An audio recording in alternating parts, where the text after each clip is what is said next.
Okay, we're live. So for the first time in a while, we've had some technical difficulties. I think it was my end. I used my headphones at the gym the other day, so I like unplugged and had to plug them back in so he couldn't hear. But we've been going strong on the technical shit, man. We've been knock on wood, been Don't good jinx for a it. while. Don't jinx it. I'm telling you, man. Because like I'm in Virginia right now, and the our internet here, which is normally like A plus plus plus, low key the other day was sort of like, what if I fucked up a little bit? Well, so I'll start with that. I know you mentioned like Crystal has Verizon. I got Verizon. I don't think we spoke about it. I don't know if it happened since last week, but like Verizon was just to everybody like, yo, fuck you guys. We're just shitting the bed on everybody. Crystal said she feels like that's going to happen more and more now with all sorts of electronic shit that we took for granted. That our infrastructure is trash. The companies don't actually give a shit about quality, and that now with like AI and stuff, like everything is just gonna shit the bed more often. And it's true. I have Verizon. I got lucky though. I wasn't part of the outage. I know. Yeah, that's what. So I saw some comments and I saw some people. I don't know if they were Midwest or West Coast, but other people were like, "Yo, I have Verizon and I was good too." I thought like Verizon was like shit the bed across the board, but apparently there's some tiers of Verizon. Like your package is better than my shit because my shit was down the whole motherfucking day. It's not a package thing. It was just a luck thing. Because Crystal and I have the same shit, like the same package level, and her shit was fucked up and my shit wasn't. I don't know what percentage of Verizon customers were fucked, but I just got lucky that I was part of the ones that weren't fucked, you know? So we used to have Sprint, I think it was, and I think like Sprint and AT&T joined together. And they're like the same shit now, or T-Mobile, one of those things. But we had no issues. Everything was beautiful. Like we had service. Our Wi-Fi worked good. There was no data issues. Everything was awesome. Then we went to a friend's house. They said they went to Verizon. They had this special deal where you can like upgrade your phone. They'll give you 2 new free phones, and like it all sounded great. So I told Molly, I was like, we need a new iPhone. Let's like go to the Verizon store, go get these new shits. Apparently you can get like 2 new phones. So we go switch to Verizon, and low key, that shit has been the worst decision of my life. And growing up, Verizon was like the shit. Verizon was like, if you had Verizon and you told someone you had Verizon, they're like, oh, you must be rich. Like you got Verizon. Like, but now I feel like Verizon's turned into some like Verizon is the T-Mobile that T-Mobile used to be Verizon. Like now, if you have Verizon, to me, I feel like they're just signing people on board to get like a monopoly on the shit, and their service is like watered down. They have issues like this. Every time I go on Instagram, the shit like is faulty. It freezes. I don't know. Is your Verizon good? Because whatever I have, maybe if you like got grandfathered in and you had that shit from back in the day, but the Verizon I have now is straight garbage, bro. And I really regret my decision going to them. I mean, I've always had Verizon, and I just never have experienced like T-Mobile or AT&T or anything like that. And yeah, I mean, overall, my shit is fine. There's brief periods where I don't have service, but for the most part, I have service most places. Yeah, you know. But I mean, I don't know, that shit was just crazy that it just stopped working for the whole country, or for a lot of people in the whole country. And like I said, I bet shit like that is going to start happening all the fucking time now, because everything's falling apart. Like, why wouldn't everything just stop working from time to time now? You know, like all the shit that we put in the computer, like. And I've always been sort of like protective of this shit, and just off on a gut level intuition type shit, that if you put any information into any website, like that shit is going to get fucking hacked, you know? And so now, I mean, if it's not getting hacked, the people who work at that website are going to be like, ooh, this guy lives in fucking California. It must be a rich, you know, like people are looking at your shit. And think about it. The average person probably has their information in what, like 12 to 25 different like websites online. And now all that data is insecure, and like telling you, man, like shit is just, or it's a new world. We're living in a new world, and we're not prepared for this shit, you know? Well, that's why, like, and I've said this before, but like we get all this junk mail, and Molly will literally keep all of it and then spend a day or two shredding it all. Shredding it, smart. Smart, not really smart. No, because I'm like, definitely smart. Why would that not be smart? It's trying to like remove any traces of you guys living in the place that you live. You know what I'm saying? 100%. But I'm also like, to your point, how much shit have we signed up for on a website? Oh, okay. So she's not careful about online shit? No, she's careful online, but like how many websites that are probably valid have we put our information in and signed our girls up for this or done that? Like, we've put our information out there where if someone wanted to get our shit, shredding a few extra pieces of paper at our house is not going to make the difference between someone stealing our identity and not stealing our identity. I feel like we fill out so much shit in so many different places that somewhere someone can get our shit. It's not like we're like, if someone wants my social security number, they could find that shit. I'm sure. Yeah, and somewhere. Our shit and everybody's shit is in Amazon, and I'm sure it's been hacked like 85 times over. So that's like everybody's Amazon shit is everywhere, you know? Yeah, I'm like, so why are you spending 4 hours shredding shit? Like, just rip it 2 times and put it in the thing. She'll even like, I'll even rip. She's like, no, like someone will dig through your trash and do. I'm like, no one's digging through your trash and taping shit anymore. I respect that though. I've always been like that, sort of with my mail, where like I don't really go through it much, but when I do, I'm like, just destroy all that shit. Kyle looking handsome as ever. Really? Why do I look handsome? I don't understand. I look the same as I normally do, but I appreciate it. Thank you very much. But yeah, no. Shout out Carla. Thank you. I just feel like your shit is out there regardless.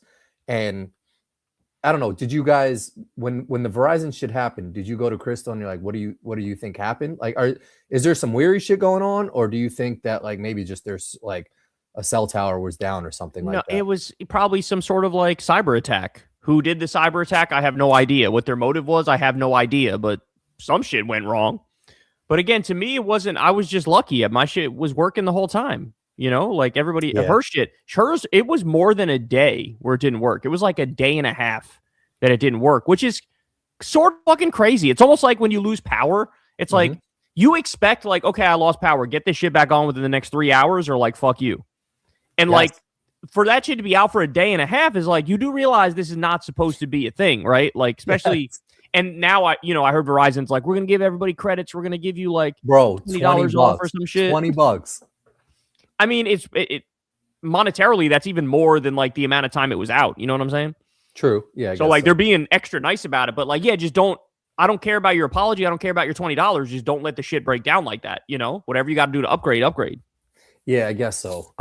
I just like, to your point, that stretch of time. So I pulled into my driveway and like my phone shut off. Like I saw this weird little.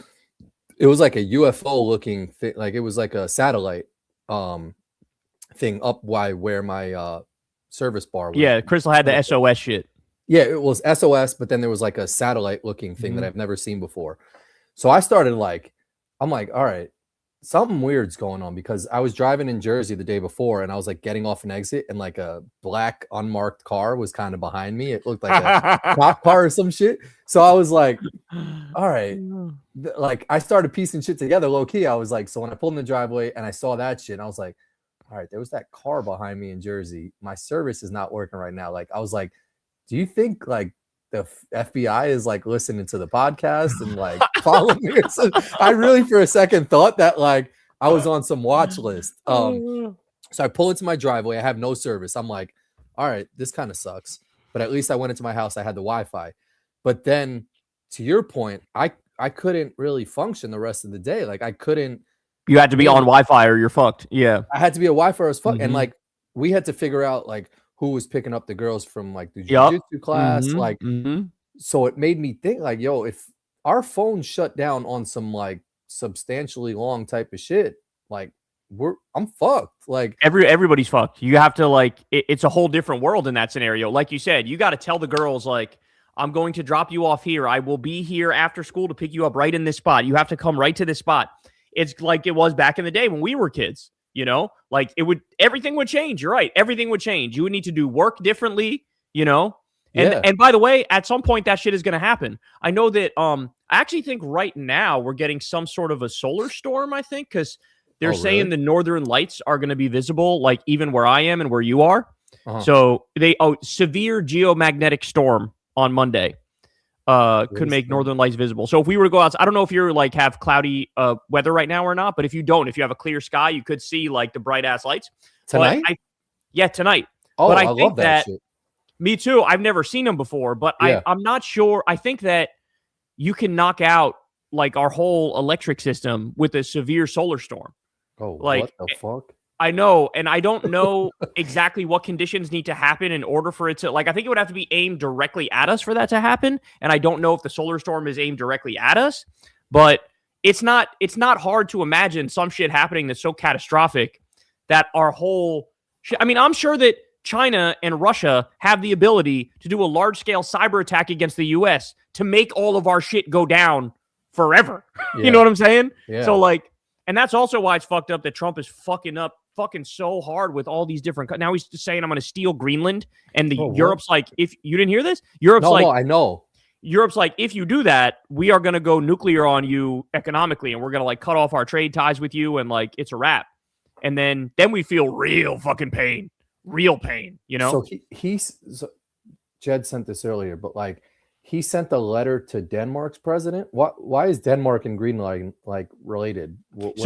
Denmark technically like owns Greenland right now. Got you. Okay. Yes. And he sent it to the Norwegian president, which is even weirder because he sent a letter to the Norwegian president saying, since I didn't get the Nobel Peace Prize, now I demand that you guys support me taking Greenland. So my first question is like, has Greenland done anything even wrong that like he's trying to invade them or like trying to take them over? They have a shitload of minerals. Yeah. They have the type of weather where the data centers would like cool themselves off easier. Mm-hmm. The billionaires want Greenland. So like, no, they did nothing wrong at all. Trump is just trying to steal it for the billionaires and to fucking expand U.S. territory because he's a psychotic fascist. That's all it is. So that's what scares me is like he's on a rampage. Yeah, he already did it in Venezuela. That's the thing. Like, you can't say it's empty threats. He already kidnapped the president of Venezuela, you know? Yeah. Well, no, I don't get the Venezuela thing, but I get the Venezuela thing. Like, you could say whatever. The guy was like a drug lord or this and that. The Greenland thing confused me because I'm like, they seem like they're just going about their business like, hi ho, you know, like we're just chilling. And he's just like, I'm going to conquer you guys. Like, for whatever reason. Like, that's why I was more so confused. Like, have they done something wrong where it's like even questionable where Trump can be like, us as Americans are going to come in and make sure that you're not doing X, Y, and Z? Like, no, they haven't. And so, you know, somebody said this to me too, crazy. That like, we got to stop thinking about him as being like politically extreme, Trump, and start thinking about him as being like clinically insane because he's acting like he's clinically insane. Brother, how's Corin still this clueless? You're best friends with Kyle, my dude. No excuse. I think a lot of people are clueless. Like, I'm like, why are you picking on Greenland? Like, did they do some shit? No, they didn't do anything. Yeah, and by the way, even with Venezuela, it's not like they did some shit. They wanted to steal the oil, and Trump was like, I'm going to take their oil, you know? Like, you could say, oh, Maduro is like an asshole or a dictator or whatever, but that doesn't justify us fucking stealing their shit and kidnapping the president. Trump's an asshole. Should he be kidnapped by China? Actually, maybe. I'm gonna let that hang there, but you get the point, right? Like, you can't just be going around acting like that, and that's what they're doing, bro. Like, it's genuinely scary because if Trump moves on Greenland, which he might, then Europe could decide we're going nuclear on the U.S. economically, and we're cutting you off, and we're going to get off the dollar as the world reserve currency, or we're going to dump your bonds or whatever, and the dollar would crash, and like we would just straight up have like a Great Depression overnight. And Trump's acting like they would never do that back. But like, motherfucker, they're thinking you would never take Greenland. But if you take Greenland, then all bets are off, you bitch. Of course. Yeah. He acts like a mob boss. And he genuinely is acting like he's senile. Like, he doesn't understand consequences, doesn't care about consequences. I wouldn't be surprised if this motherfucker tries to bring the world down with him because he knows he's at the end of his life on some like, if I die, all of you die type shit, you know? Yeah. Well, I mean, that's why, like, in a weird way, like, I know it's like a small thing and maybe it's like not even connected at all, but like the Verizon shit scares me because to your point, like what if they shut off all of our technology on some shit where it's like we can't communicate, the fucking president can't even communicate with his staff and shit like that, and then we're really fucked. Like, that was like a real moment where like I was like, I I can't go about my life for these next 4 hours because I can't communicate with anybody. And if Wi-Fi is shut down, that's even worse. We're just getting started, bro. Like people, I feel like in the US, we haven't really thought that much about like, well, what if I can't afford food? You know? And like we might end up in a place like that because Trump is so determined on breaking up with the rest of the world and going after our allies and like making it so they hate us and making everybody run into the loving embrace of China. Like we're going to be the odd man out where everybody hates us and nobody wants to do business with us. And like our economy is going to get fucked. And like what happens when you have all these people in this country and we can't pay the bills, right? And like inflation's out of control and unemployment's out of control and we have a new Great Depression and he's not even trying to fix it. Like, what do you do in a scenario like that? We might have to live through some shit like that because this motherfucker is a psycho.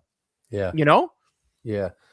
So to switch this up to topic a little bit, you put on the yellow glasses. My dad showed up to some shit I was at the other day, bro. Shout out to your dad, man. I love that shit. That's awesome. It was on some like he had them on, and I was like, "Yo, like you're wearing the shits." So I was like, "Kyle put you on." He was like, "Yeah, I heard it on the podcast." He was like, "They helped me driving, and like they just brighten it up and stuff like that." Go. So like you're influencing some people with the glasses, man. I'm kind of impressed with that shit because like, bro.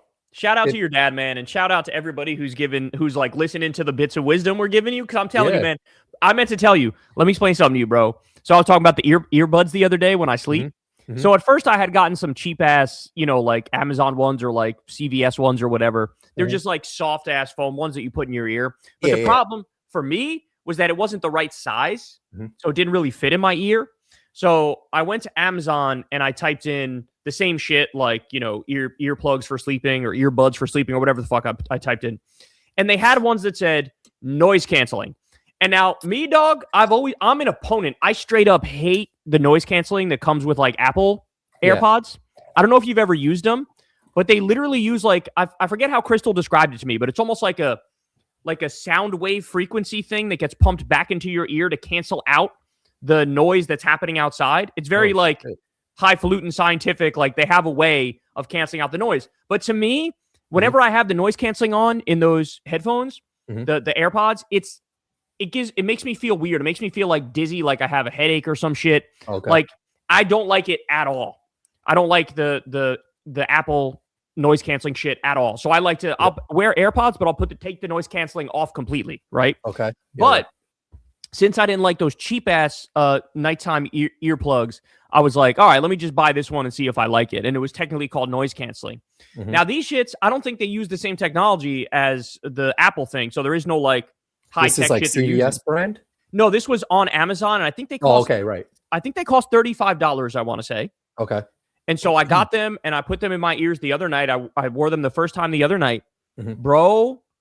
It wasn't the fucked up noise canceling that like gives me a headache and makes me feel dizzy. It was just like, it basically just plugged my ears completely, I would say, so that like just noise was cut out, but it wasn't any weird frequency in my brain or whatever the fuck. Dog, I fell asleep at like, I'd say like 12 o'clock at night. I woke up at 10:45 the next morning and I was like, what the fuck happened? Just wow, bro, those shits were so good. So I had my mask on with the little bubble eyes so it doesn't press up against the eyelids, and I had those earbuds in. I was out. I told Crystal after, I was like, do me a favor, never let me sleep past 10 o'clock ever again. Damn, like you had to put a disclaimer on your own shit. I had to, because I was like, these shits might be, and to be fair, I think the night before I didn't sleep as well because I wasn't in my bed, we were somewhere else, and so like I was a little overtired. But having said that, to sleep from like 12 o'clock all the way to 10:45 the next day. So I'm telling you guys, the $35 shits they are incredible, and it will change your life. If you struggle sleeping, these things will change your life. The eye mask and those earplugs, bro, and you'll sleep so good. It's like you get transported to another planet where everything is just quiet and peaceful and nothing. And I never understood how much sound wakes me up in the morning, but apparently it does.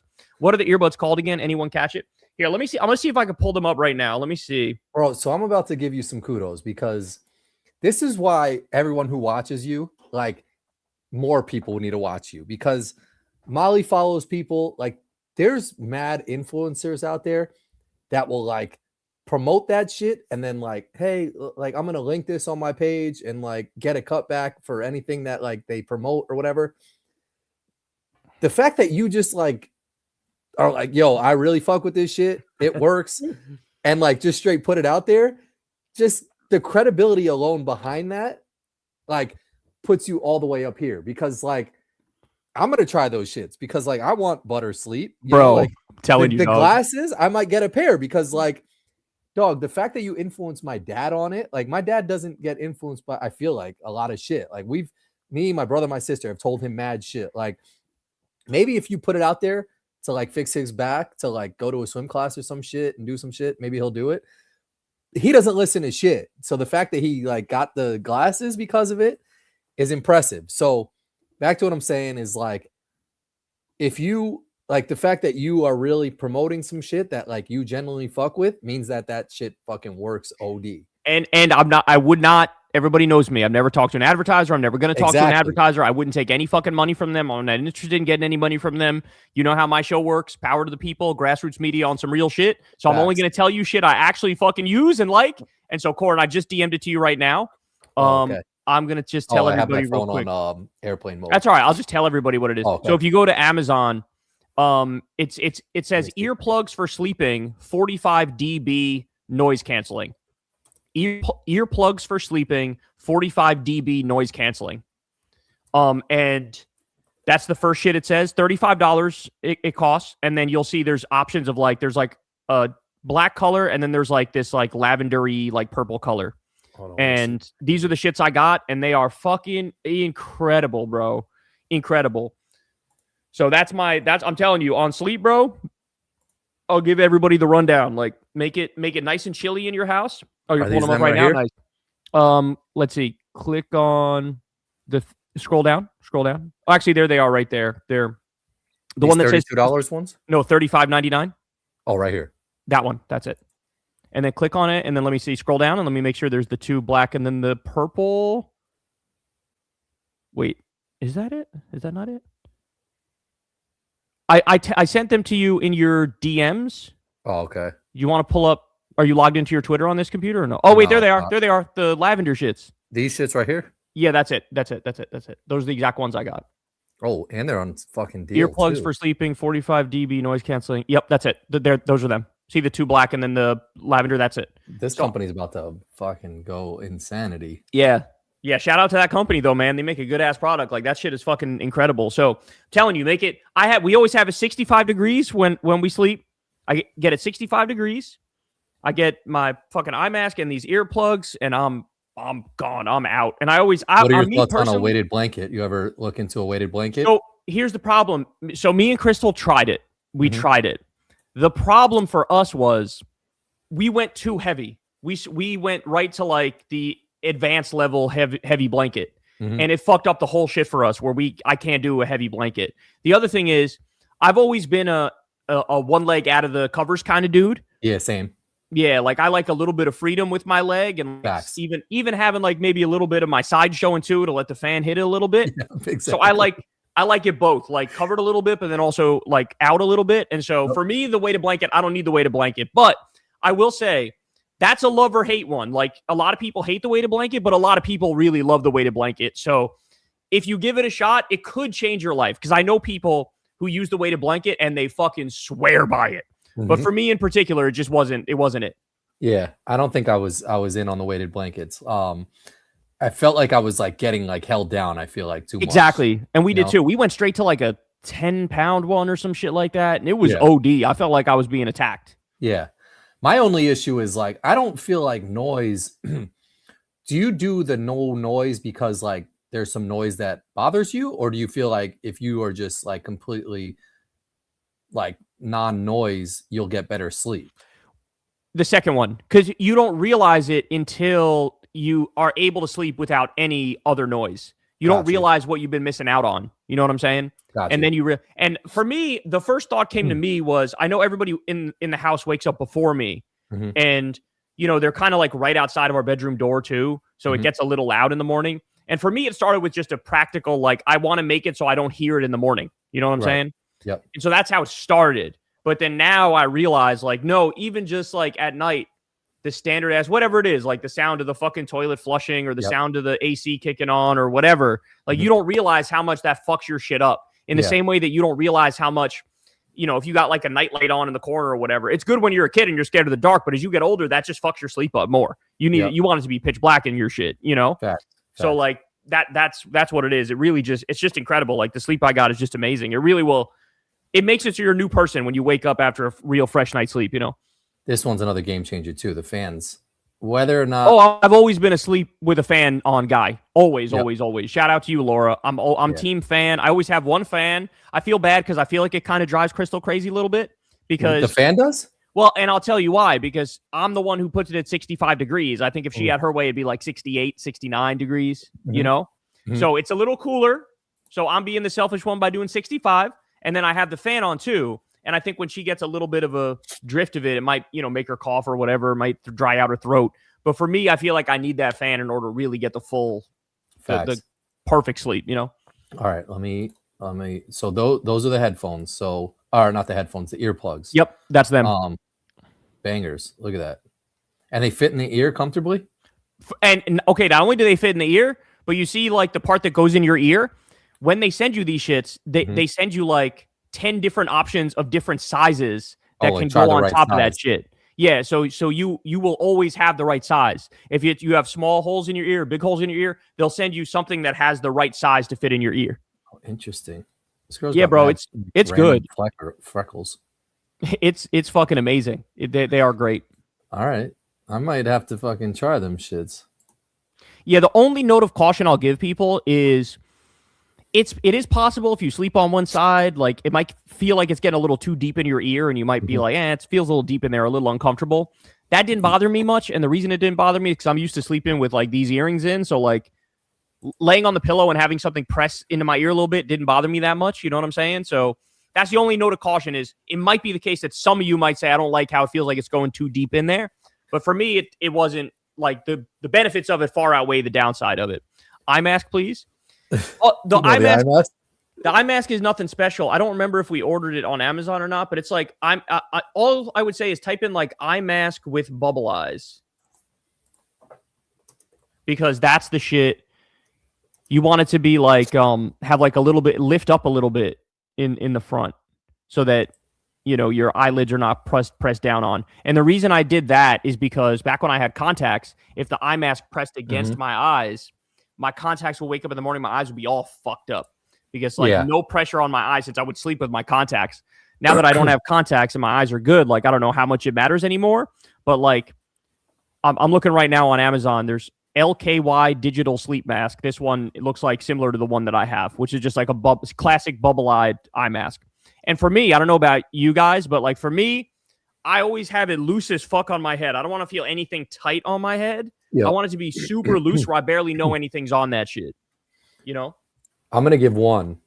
I don't know what it is, but I have this one pillow. It's like a neck pillow because my pillow's here and the space in between here is usually like fucked up. So this thing folds in between there.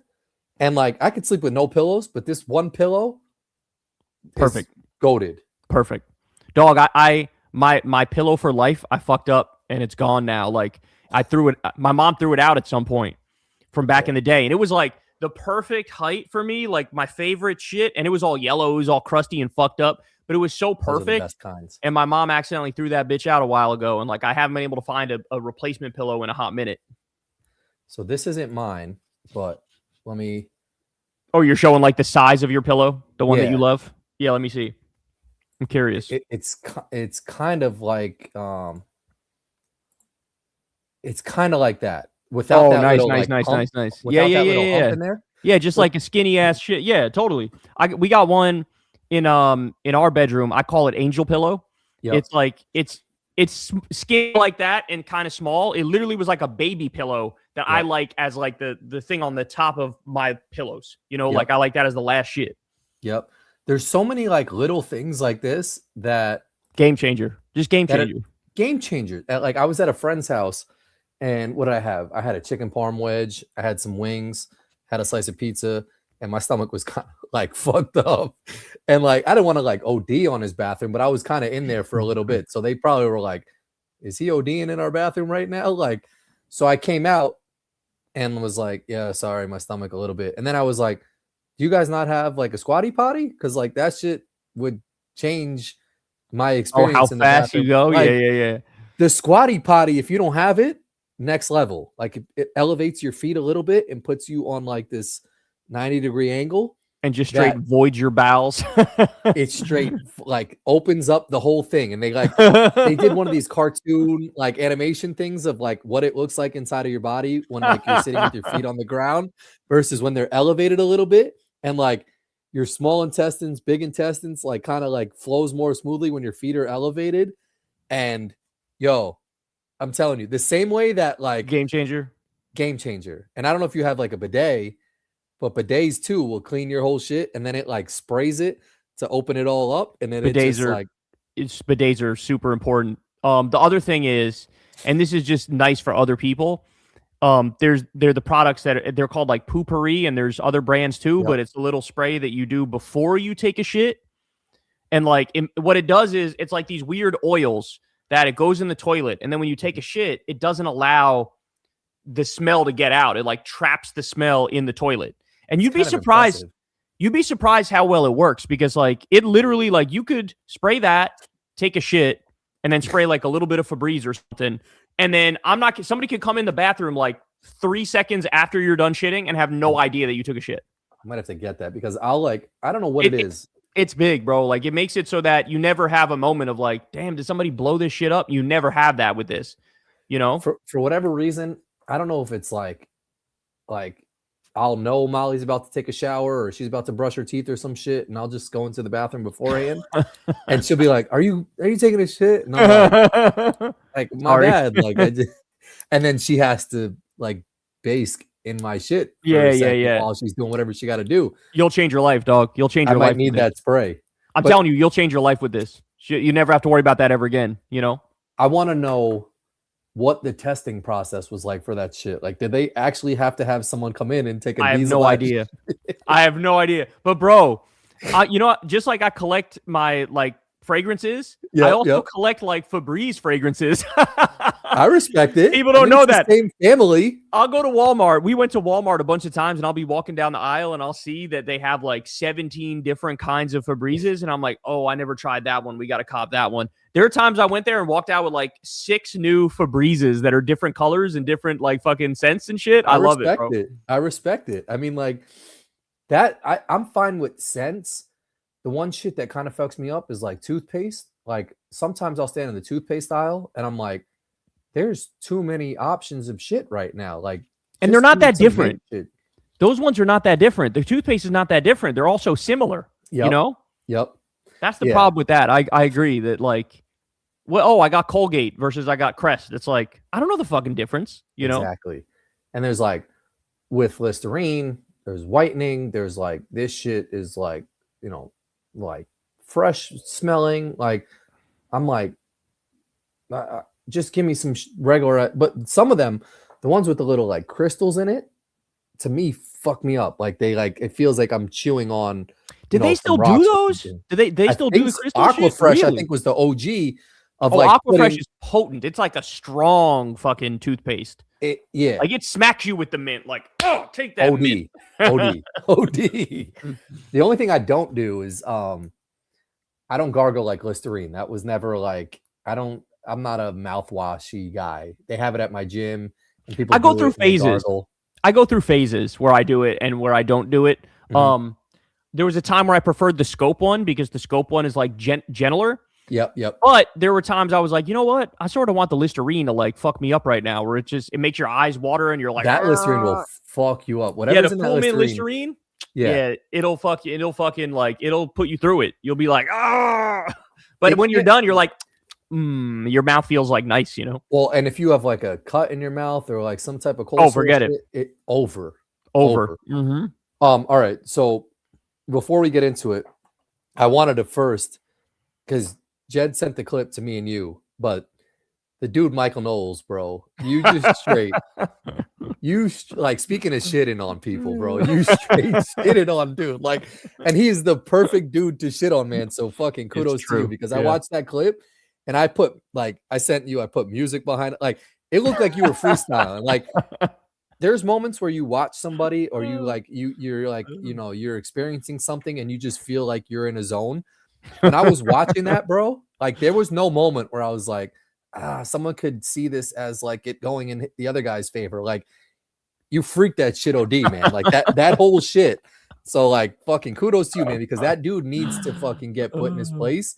And you straight the way you were like, are you tickling his taint? Tickling his taint. Nah, you bodied him, man. Like, and like me and Jed were talking, like it's just impressive how you just straight fucking like Mayweather the fuck people down, man, and just straight like you just straight bodied him in that moment, bro. Bro, you said it though. Like they deserve, like they all deserve it. That's the thing. Is like it was like the wrath of God was flowing through me. Is what it was. Like yo, it's I was crazy. Channeling the energy of the hundreds of millions of Americans who are just so fucking fed up with these people. Yep. You know, like I was just ready. I was fucking seething. I went into the conversation in my head, just like, fuck this fucking motherfucker. Like, fuck you, fucking warmongering piece of shit. Yeah. And it just came out, man. It just came out. And I like how you made it like a freestyle where you put music behind it. Cause I saw somebody else commented and said it was like Eminem level destruction.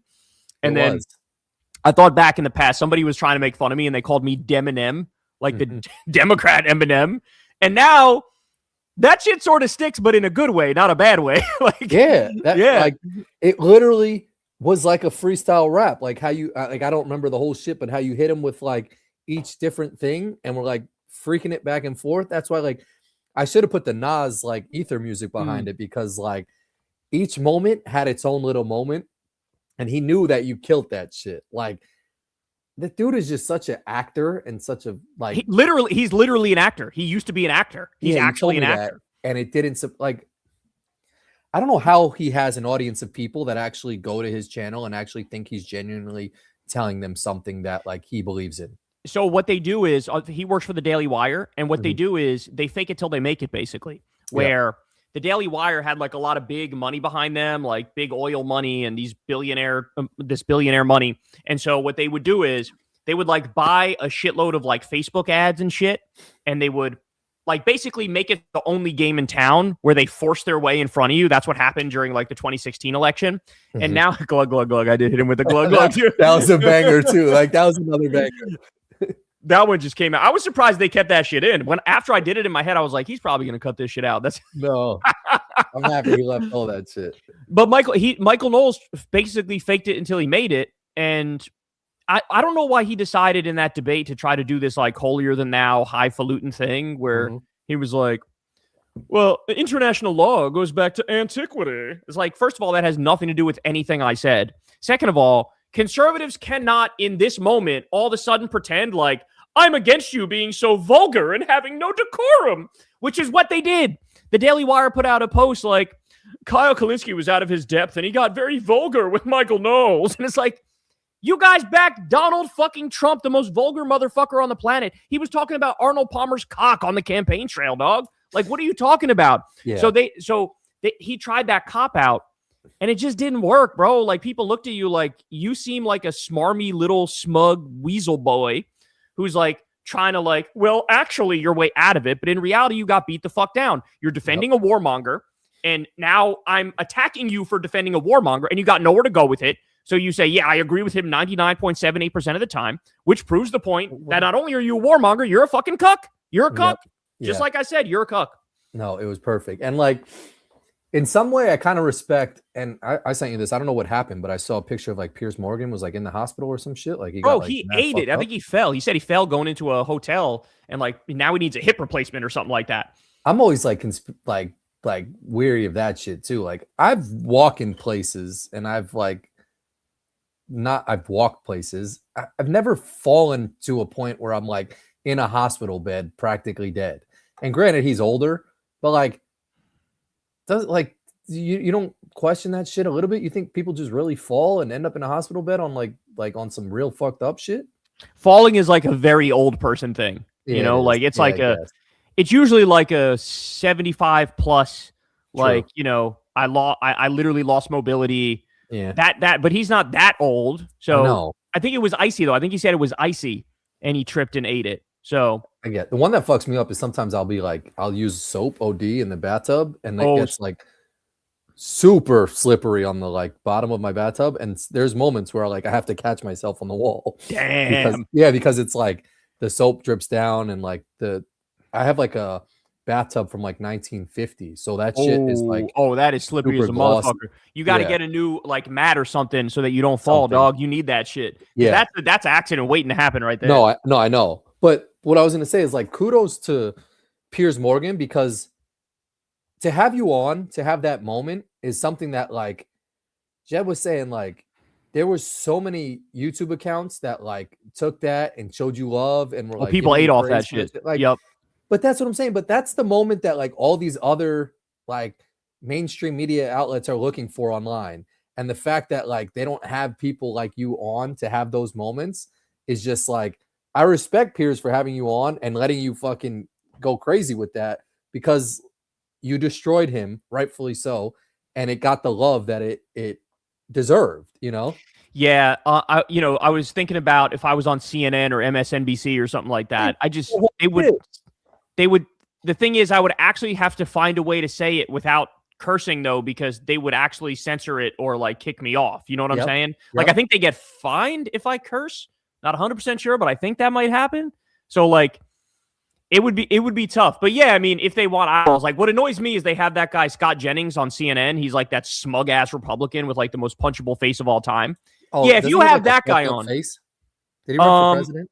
Wasn't there a guy who ran for No. You're thinking of somebody else. But the fact that they have that guy on, yes, I agree. If you're going to have that smug asshole on, you should have somebody like me on to put him in his place, because he's going to lie all the fucking time for Trump, as he does. And somebody's got to be there to smack him down. I'm tired of like the right always being, they're always the assholes. And I wanted to go in there and out asshole the assholes. Yeah. And that's what I did. And I told you and Jed, because you guys both said, and everybody was saying like the sunglasses, man, like what's up with that? It almost looks like you're trying to be a douchebag. And I was like, yes, I was. Like WWE. Think about it. In WWE, if you're a really, really good heel, like you're the bad guy, but you're good at being the bad guy, people come all the way back around to being like, I sort of fuck with him, you know? Perfect.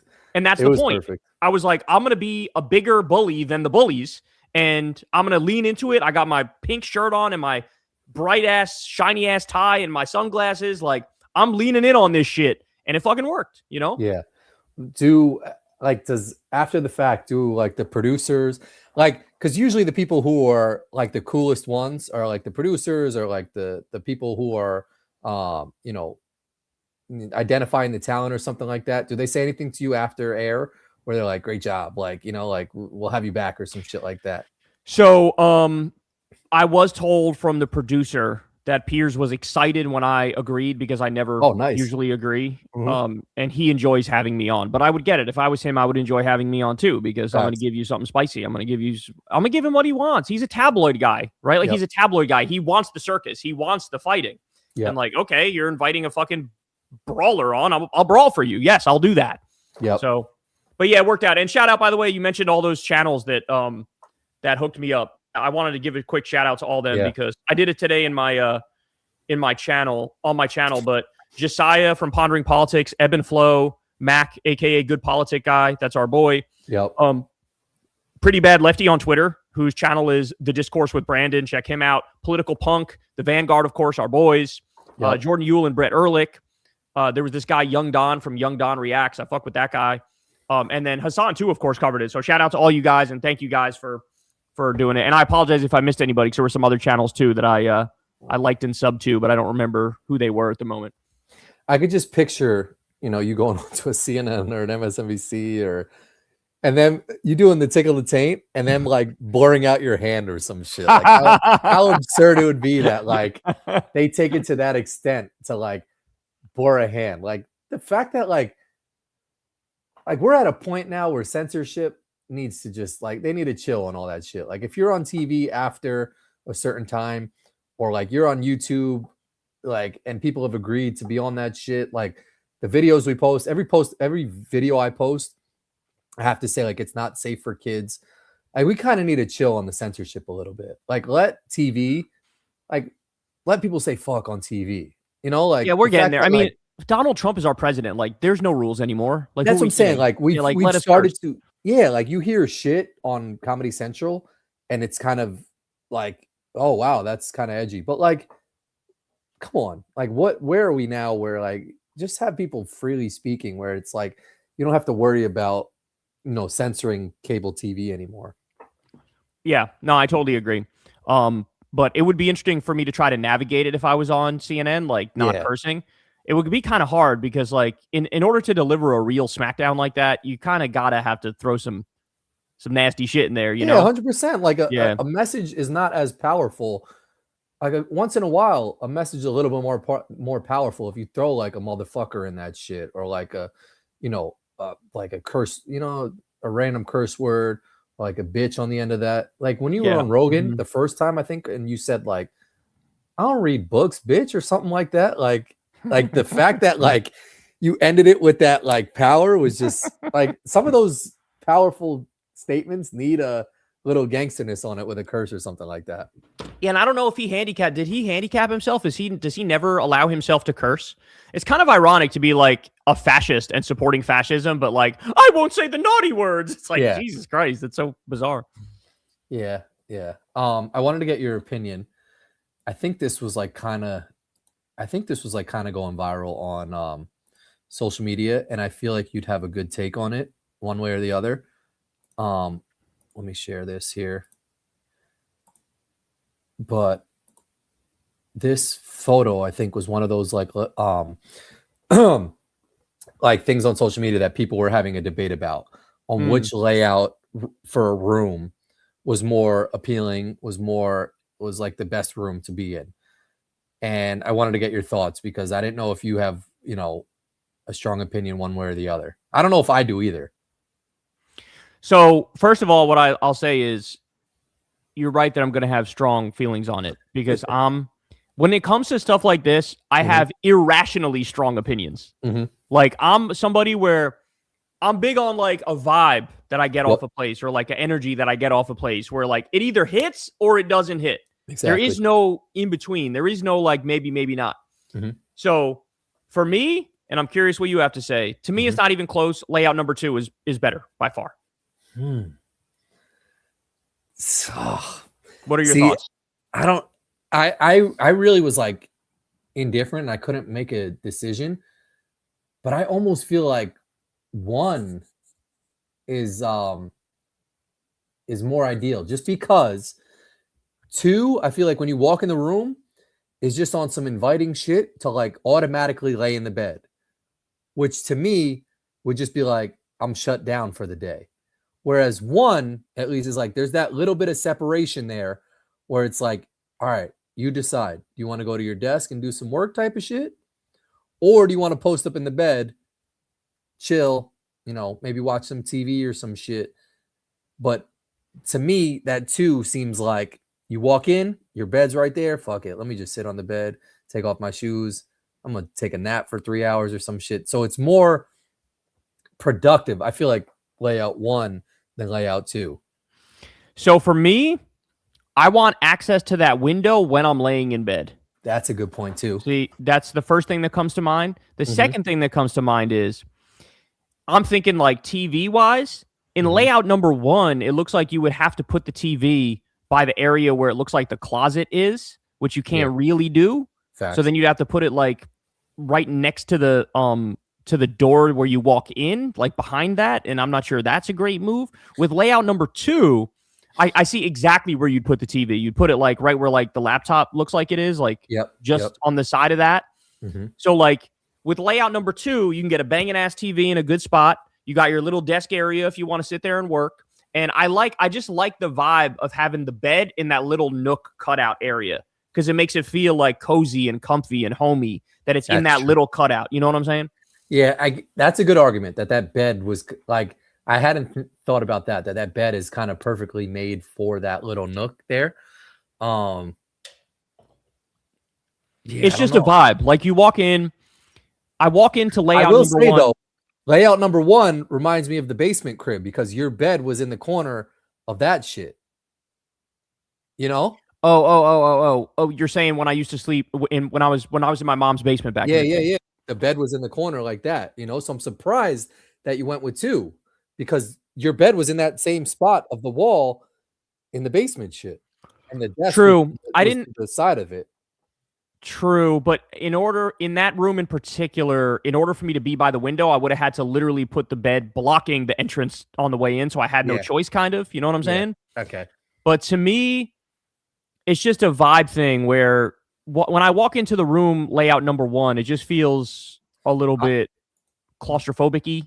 Yeah, I just put that comment up. And valid to your point, 2 seems like it has more space. There's more carpet there, you know? Right. Yeah, you're right. You walk in and more usable carpet, it feels like. Whereas Yeah. layout number 1, it's almost like half the carpet that's showing is not even usable, really, because the closet's there and like there's no room to walk there. You know what I'm saying? Facts. And yeah, you kind of sway me because even layout 1, if you're trying to get into that closet, there's like no space to operate between the bed and the closet, you know? Facts. That could kind of fuck you up. The other thing that I'd say is if this was my room, I would do 2 things. Number 1, I would paint it white. That's point number 1. Point number 2 is I would make that wall, the one wall, that long wall, I would make that all a mirror. And the reason you do that is to open up the room. So like light colors open up a room and a mirror opens up a room. It makes it look bigger than it is. So to take a small room like that and make it feel big, paint it white, put a mirror on one of the walls, big mirror, and then you're good. It'll make it feel like the room is twice as big as it actually is. And again, if you go with layout number 2, it'll already feel bigger than what it is. So you can actually make it seem like a really decent sized room just by doing those tricks right there. That's it. Yeah, that is valid. I feel like I care about shit like this. Like I'm all about this shit. Me and Crystal went through stages where we would watch HGTV all the fucking time, and like they do like House Hunters and shit, and you'd be like, oh, I kind of fuck with that one. Or they do the shit where like they buy it and fix it up, and you're looking at it like, I like that decision they made, or I don't like that decision they made. You know, it's not easy, and there's a lot of like I'll give you props because I've been to your DC, or it might have been your old DC apartment or some shit like that. I don't know if you have that anymore. But it was like the new one, actually. I think it was the new one you were at. It seemed like a narrow hallway, and then it opened up to like a living room, and you guys maximized the space. Like it felt like there was a lot of space in that bitch. So like you guys figured out the layout right. The thing that fucks me up is layout 1. They have that random light over there. Facts. There's like this like light shit here. Mm-hmm. Yep. I feel like they're doing that for a reason. Like they're trying to fuck you up with that shit because layout 2 doesn't have that light. So I don't know why they have that shit. It's just a weird ass light. Yeah, you're right. I do not see the light in the other picture. But you kind of swayed me. I think the fact that there's more, because even if you push that chair into the desk, you have even more space. So bro, I'm just saying, kind of like you have a whole dance floor in that bitch. I could see myself being in layout number 2 and just be chilling hard, like no problem. Like I could post up in there forever. Layout number 1, I would sort of feel like I kind of want to leave the room. Yeah, no, you swayed me a lot, bro. All right, I got one more for you. And then is it another layout? I love these shits if it's another layout. It's not a layout, but it's kind of the same. It's kind of the same vein. And then we'll get to some super chats. Let me share here. How the fuck? I just forgot like how to do anything. All right. Stop screen. Share screen. All right. Here's the next one I got for you. I don't know if you have strong opinions on this or not, but how did you wrap your N64 controller?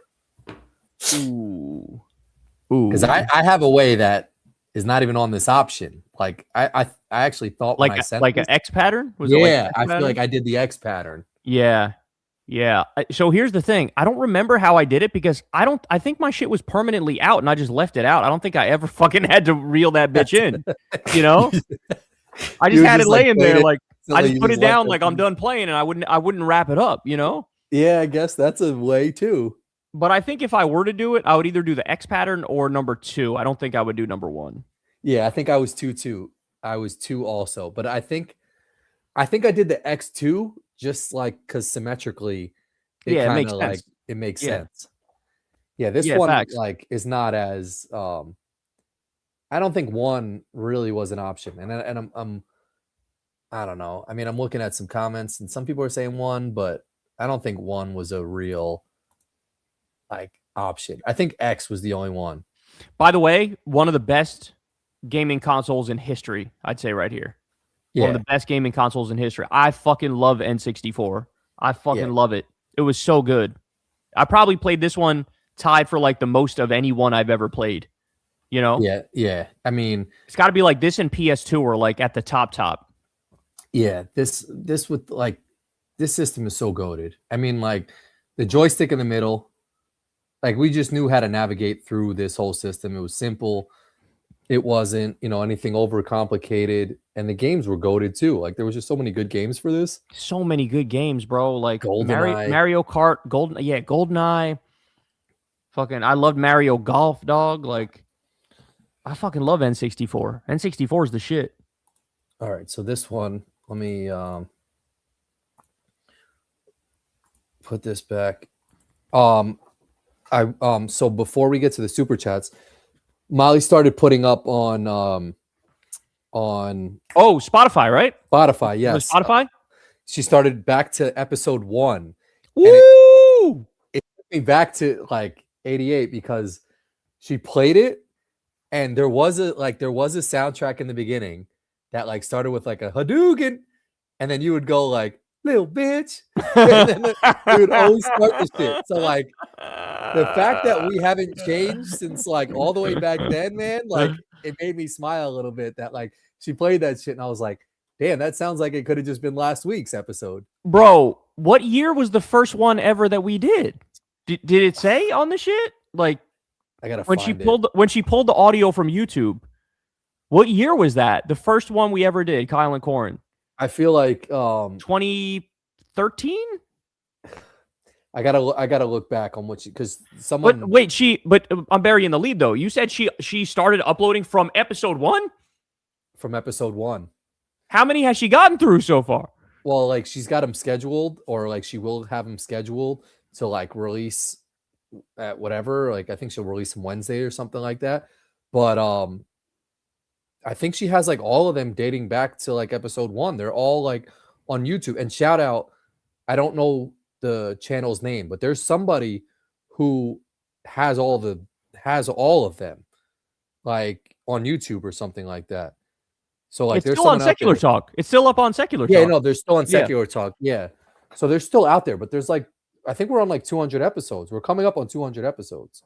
Oh, that's kind of crazy though that all these years and it's been 200 episodes because we went through some breaks. Yeah. Because like in my mind, I would say like we've done like 700 or something like that. You know what I'm saying? If this is true or not, but like episode 1 is dated October. Yeah, 2014. That sounds about right. That was my guess. Didn't I say 2014? Or I say what I say? 2013 or 14? 13. Yeah, that sounds about right. That sounds about right. That's so crazy, bro. That's over a decade ago, dog. What? So there's a trend going around too of like showing a picture from 2016. Have you seen this? Well, you're not on Instagram, but it's like people are showing pictures from 2016 or saying what they did in 2016. Like I saw Gen Z has nostalgia for 2016. I saw that. Yeah, I don't know why they chose 2016. It's just 10 years ago? not they're showing like their youth when they say that because as people who were born in the 80s, we can tell you that shit was not like if these people were alive in like 1998, 1999, that's the period where people go, that's the time right there. Yeah. And for a brief period in 2008 and 2009, we had hope again. Yep. So it was like nostalgia period is like 98, 99 and 2008, 2009. Yep. And then all those other years. And I'll even grant you like 2012 to 2014 or even 15. But 16 was already like Trump was already on the scene, was looking like he could win. By then it was like, nah. But I'll give you 98, 99, 08, 09, and then 2012 to 2015. That's the nostalgia period for us. Yeah. Just golden times, man. Like just times that like you take for granted because like you're living in that moment and it's just like you're enjoying it. The music's banging, you're chilling with your boys, and it's like you look back on it now and you're like, damn, we were living in that moment and didn't even appreciate like how good of times those were, you know? Totally. And then now you're like, how is everything so horrible? How's everything so evil and terrible and bad? And I don't know if it's like maybe because shit wasn't like amplified as much. Like maybe there wasn't as much social media to see all the shit that was going. Like I watched something today that like there was a wild elephant in India, like straight killed like 20 people. Like What the fuck? bro, yeah, it was like on a, I don't know if it was like a 2-day fucking stretch where this wild elephant was just going around bulldozing and killing people. But I watched that and I was like, fuck. And I like watched the video of it. But like back in 2000, whatever, 9, 10, if I saw that shit, I would have been like, yo, do you guys see this elephant bulging over people? And like, who knows if the state of life we were in, if we would have just been like, yeah, that's fucked up. Or if like we would have cared about it. It's just like, I feel like we see more shit now than we did back then, you know? Oh, definitely. Without a doubt. I mean, social media makes it so you can't help but see a million fucking That's things. what I'm saying. So it's like, I feel like you're just no, but things actually are worse though. Don't get it twisted. Like things are genuinely worse. Yeah. You know what I'm saying? So. Yeah. Like there's no doubt that things are worse right now. Like, yeah, facts. Yeah, the country's fucking falling apart. Everybody's fucking miserable. True. You know, the fucking economy is trash. Our president is a psycho. Like, things are actually worse, you know? At least we felt hope. Like when Obama first got elected, at least there was hope. It was like, oh shit, maybe we can actually figure this shit out. When he got reelected, it's like, okay, we still got a chance. And then fucking come 2016, it was like, oh no, we're so cooked. And then it was just varying degrees of cooked from there, you know? Fucking OD cooked. The last thing I want to say before we get to super chats is I don't know if I could trust ChatGPT anymore because I came into my house and there was like a loud ass siren noise. Like it was like a loud screeching noise. So I put 2 and 2 together. I went down to my my heater in my basement and I like ChatGPT. I was like, my shit's making a high pitched noise, blah, blah, blah. And it was like, call HVAC right now. Your shit's fucking up. Long story short, all I needed to do was change my air vent shit. But ChatGPT had me spazzing like I had to spend $1,000 to call some company. I've been told you AI is fucking trash, dog. Like you know that when they don't know something, they just lie. Did you know that? No, I didn't. You didn't know that? So I sent a picture. I was trying to figure out. I saw this clip of Rogan on some podcast, and I was trying to figure out what podcast it was because I was going to cover it, and I wanted to give credit to the person whose podcast it was. And I sent them a screenshot of it because that's what was on Twitter, a screenshot of it with the quote of what he said. And I sent it to, I think first it was Grok. And I was like, what podcast is this? And the guy said, oh, it's the Joe Rogan Experience. And I was like, no, it's not. Because the background was not like that at all. It wasn't even close. And I was like, no, it's not. And it was like, yeah, it's the Joe Rogan Experience. And he's talking to Brian Callen. And it wasn't Brian Callen. I know what Brian Callen looks like. Yeah. And I was like, no, try again. That's not what it is. And it was like, it's the Joe Rogan Experience, but they're talking to Brendan Schaub. And I was like, no, that's not. Stop. And I literally said, like, no, say you don't know. Don't make some shit up. And it just kept saying shit. Finally, I figured it out. I went to YouTube and I typed in Joe Rogan and I limited the search to like the previous day. And I found the podcast and I sent it to the AI and I was like, this is what it is. And it was like, oh, yeah, my bad. It's like, bro, what the you don't say some shit confidently where you don't know what the fuck you're talking about. And then you realize they do that on like everything. And you go, okay, well, I really shouldn't. I'm okay with people using it. If you are trying to Google an answer and you can't get an answer and you want to see if maybe they can say something helpful that they can prove, right? Like, then you can do it, right? Yep. Like, give me a bullet point list of X, Y, or Z, and they'll hit you with that and say, what are your sources? And they'll hit you with that. That's it, right? But like, always go to Google first and always try to find that bitch on your own because when they don't know, they will fucking lie. They will lie. It was the Jesse Michaels podcast. There you go. Yeah, you probably remember this thing. But yeah, no, I had the same experience with when rest in peace when what the hell is the name of my Rob Reiner passed away. I had like I was like Rob Reiner was just murdered, like what happened or something like that. And it was like like in all caps, it was like, don't say he was murdered, like this is false. And this I was like, no, like it's actually reported. And like it kept going. I was like, no, it did. Like, here's the article or some shit. Jesus like, Christ. Oh, apologies. Like he did. Yeah, they just I don't know why they programmed it to just bullshit. Like it's already become way too human. Yep. Like it acts like a human. It acts like, you know, when you ask somebody something, they don't know the answer, but they want to appear like they know it. They might say some shit and bullshit around it. Yep. That's what AI does now. And it's like, no, you can't do that. You're not fucking human. Fuck you, you know? Well, that's what I'm saying. Like they teach us as humans, like if you don't know, just say you don't know, admit you're wrong, this and that. Like if you want AI to be human, have a response being like, hey, I don't know that one. Like try back in a couple of days or some shit like that. Like, it's okay to say you don't know this shit, but like, it loses credibility when you give us answers that are fucking not true when we're on the other side and we know it's true. So like, you want AI to be more real? Fucking admit when you're wrong or admit when you don't know some shit. Yeah. Whatever. So anyway, I hate AI. Fuck it. I already told you this, but they lost like 34% of entry-level jobs are now gone because of ChatGPT. So it's already affecting the job market horribly. Yeah, the fucking job. Yeah, it's a fucking hot mess. All right.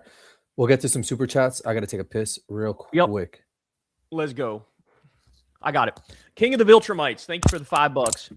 Kyle, get Mary Peltola, left flank Democrat running for U.S. Senate in Alaska on KKF. Alaska isn't as red as it seems. She could definitely win. Yeah, I love Mary Peltola, and I know that it's not as red as many people think because she already held elected office there.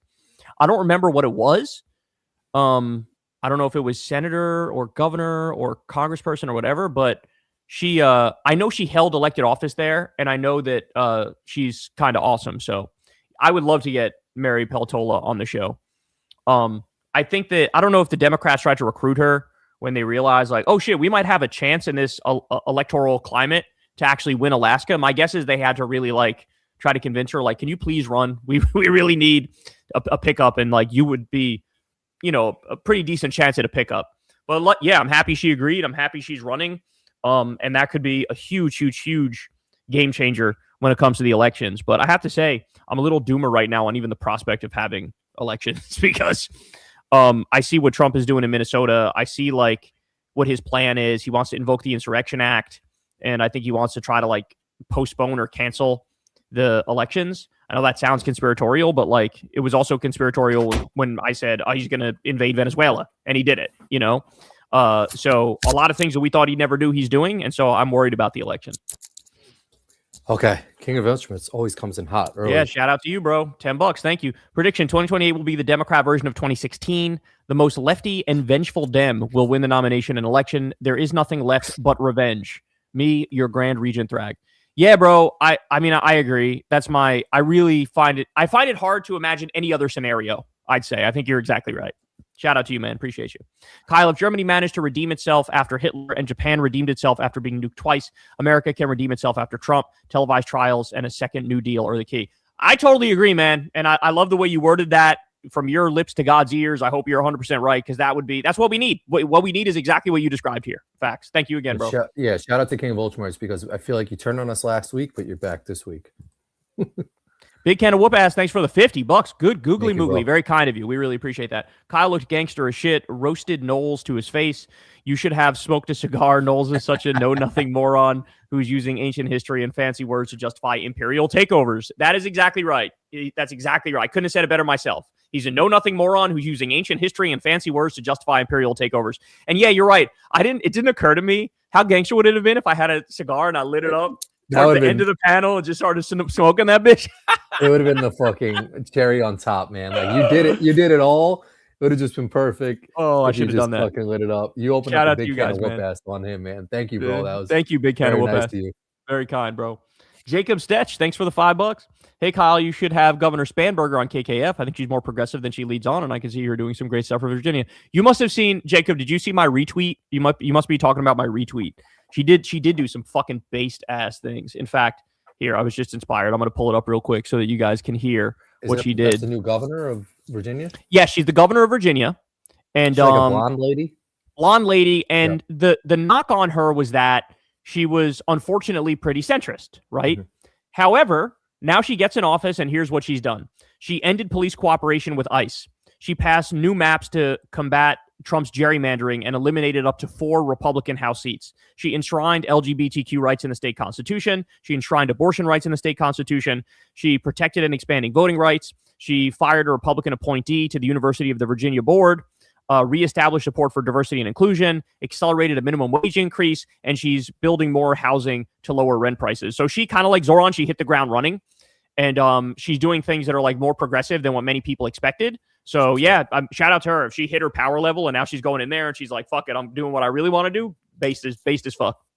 That's what's up. Shout Yeah, out to do her. love that. I love that. Pseudo Space Marine, thanks for the $5. Hey, Kyle, big fan of the show. What are your thoughts on John Kiriakou, and would you have him on KKF? I've heard the name a lot, different places, but I don't really know that much about him. So I can't really give a good answer on that. I've heard the name for years now, for like 6-7 years. 6-7, sorry. Now it just happens naturally. But yeah, I don't know enough about him, so I can't really answer, unfortunately. But thank you for the $5, bro. Appreciate you. Poe Wasd, WASD, thanks for the $20. Very kind. Been a while since watching live. Sending support to Corin. Keep up the awesome content. I hope midterms in 2028 bring brighter times ahead for us all. Yes, that is exactly right. Thank you. We appreciate you, man. Very kind. A lot, man. Mr. Slugger, thanks for the $5. Hey, Corin, never heard back if you wanted to sell the Pokemon cards. Don't want to sound annoying, but wasn't sure if you wanted to sell. So I actually just brought all of my like good Pokemon cards down to Bleaker Trading. I made a video I'm gonna post to get them graded. So I want to watch that shit. Yeah, it's like you take your good cards down to a shop and they like evaluate the like corners and make sure that it's good quality. I actually have some of Nyx's Pokemon cards here. Look at this shit. These are like new cards. I don't even know what they are. Whoa. So I'm gonna see how much they're worth. I don't know if I'm gonna sell them yet. That's ultimately the goal, maybe eventually. But I don't know if I'm ready to yet. But keep in touch. Send me a DM or something like that, and I'll post when they get graded. I'll make another video to show what the grade is. Because I have like 3 Charizards. If they get graded a 10, which I doubt they will, I don't know. They're still in good shape. But a graded 10 Charizards go for like $20,000, man. It's insane. Wow, that's crazy. Yeah. By the way, speaking of your videos, me and Crystal watched the one where you went to that burger place in Jersey. Oh, in Jersey? Yeah. Bro, shout out to you because you were able to eat like we ate when we were like 19 and like 23, bro. Like you were just straight. You ate 2 chili dogs when you showed up. Facts. Then you had your whole big ass burger and you had some fries after that. And me and Crystal were like, God damn, that is fucking wild, man. Because honestly, I don't even think I could house all that right now. And I'm a big eater too. And I don't even think I could house all that. It was a lot. My dad was like, "You're gonna make a burger video every week?" He was like, "Is your health gonna be okay?" I was like, "It's one burger. Like, I'll be fine." No, thanks, bro. It was a lot of food.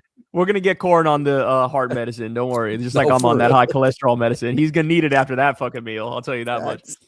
Bobby Fett, thanks for the $5. Responding from last week, I run a pizza shop. We make thin crust and Chicago stuff. It's better than deep dish. Our meatball subs are heavenly too. Damn, shout out to you, bro. Yeah, drop your restaurant, bro. Yeah, hit up Corin. Tweet at him or some shit. Like find a way to get through to him because he would definitely pull up wherever. If you're near him, he'll pull the fuck up. Even if you're not, I'll make a trip, man. Let me know where the fuck you're at, man. You should have put the name of your shit too, Bobby. I appreciate you, bro. Big can of whoop ass. Thanks again for the $5. Did you hear about the Portuguese president election where the far right party and socialist party are going head to head? I did not hear about that, but allow me to take a bold stand in favor of the socialist right now. Vote for the socialist in the Portuguese election. Facts. Thanks, big can of whoop ass. Codaleo, thanks for the $5 for Corin's lunch fund. What's next? Thanks, bro. Good question. What is your next food video? I want to know that too. Yeah, I'm working on it right now. I'm editing it. I went up to Massachusetts, so it's a famous actor. His family has a line of restaurant chains, so if you piece it together, you'll know what it is. But it's coming on Thursday or Friday. I think I dropped the burger videos. But sweet. Wasn't that impressed, but you could figure it out. Shit. But it was a good burger. No, it wasn't a good burger. Sorry. Julius Caesar, thanks for the $20. Kyle, will you cover the protest at City's Church against pastor/ICE official David Easterwood? Curious to hear your take. Nathan from Sacramento. So I saw bits and pieces of that story before I did the show, but I haven't seen like the full story. But the outline is you had ICE protesters go to a church, and they said that at the church, one of the pastors was like an ICE supervisor. And what I've learned since then is that they were right. The ICE protesters were right, that the person who's a pastor at the church works with ICE. So I support the protests. I support them. Like, yeah, if you're a fucking Christian pastor and you're like working with ICE, fuck you. Like, you should be excommunicated. Yeah. You should be kicked out of the fucking church, you know? Seems like a weird fucking collab also. Like, how would you... I know, just so gross. Just so gross. And yeah, like you're a pastor, just be a pastor. Why you got to also like terrorize immigrants? Fuck you. Yeah, and isn't the pastor to be like accepting of all people, the church and all shit? Like that's what it should be. Yeah, totally. But thank you, Julius. Appreciate the $20. Big Can of Whoop ass. Thanks again for the $5. Didn't Michael Knowles mention natural law during his Piers Morgan debate? Isn't that what Catholics use to justify opposing same-sex marriage? Yeah, I've definitely heard that justification before, that because of natural law, marriage is between one man and one woman. That's God's natural law. I've definitely heard some iteration of that argument for sure. Thanks, Big Can of Whoop ass.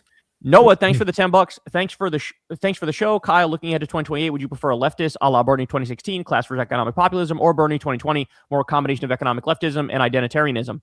I would prefer, here's my ideal candidate is the following.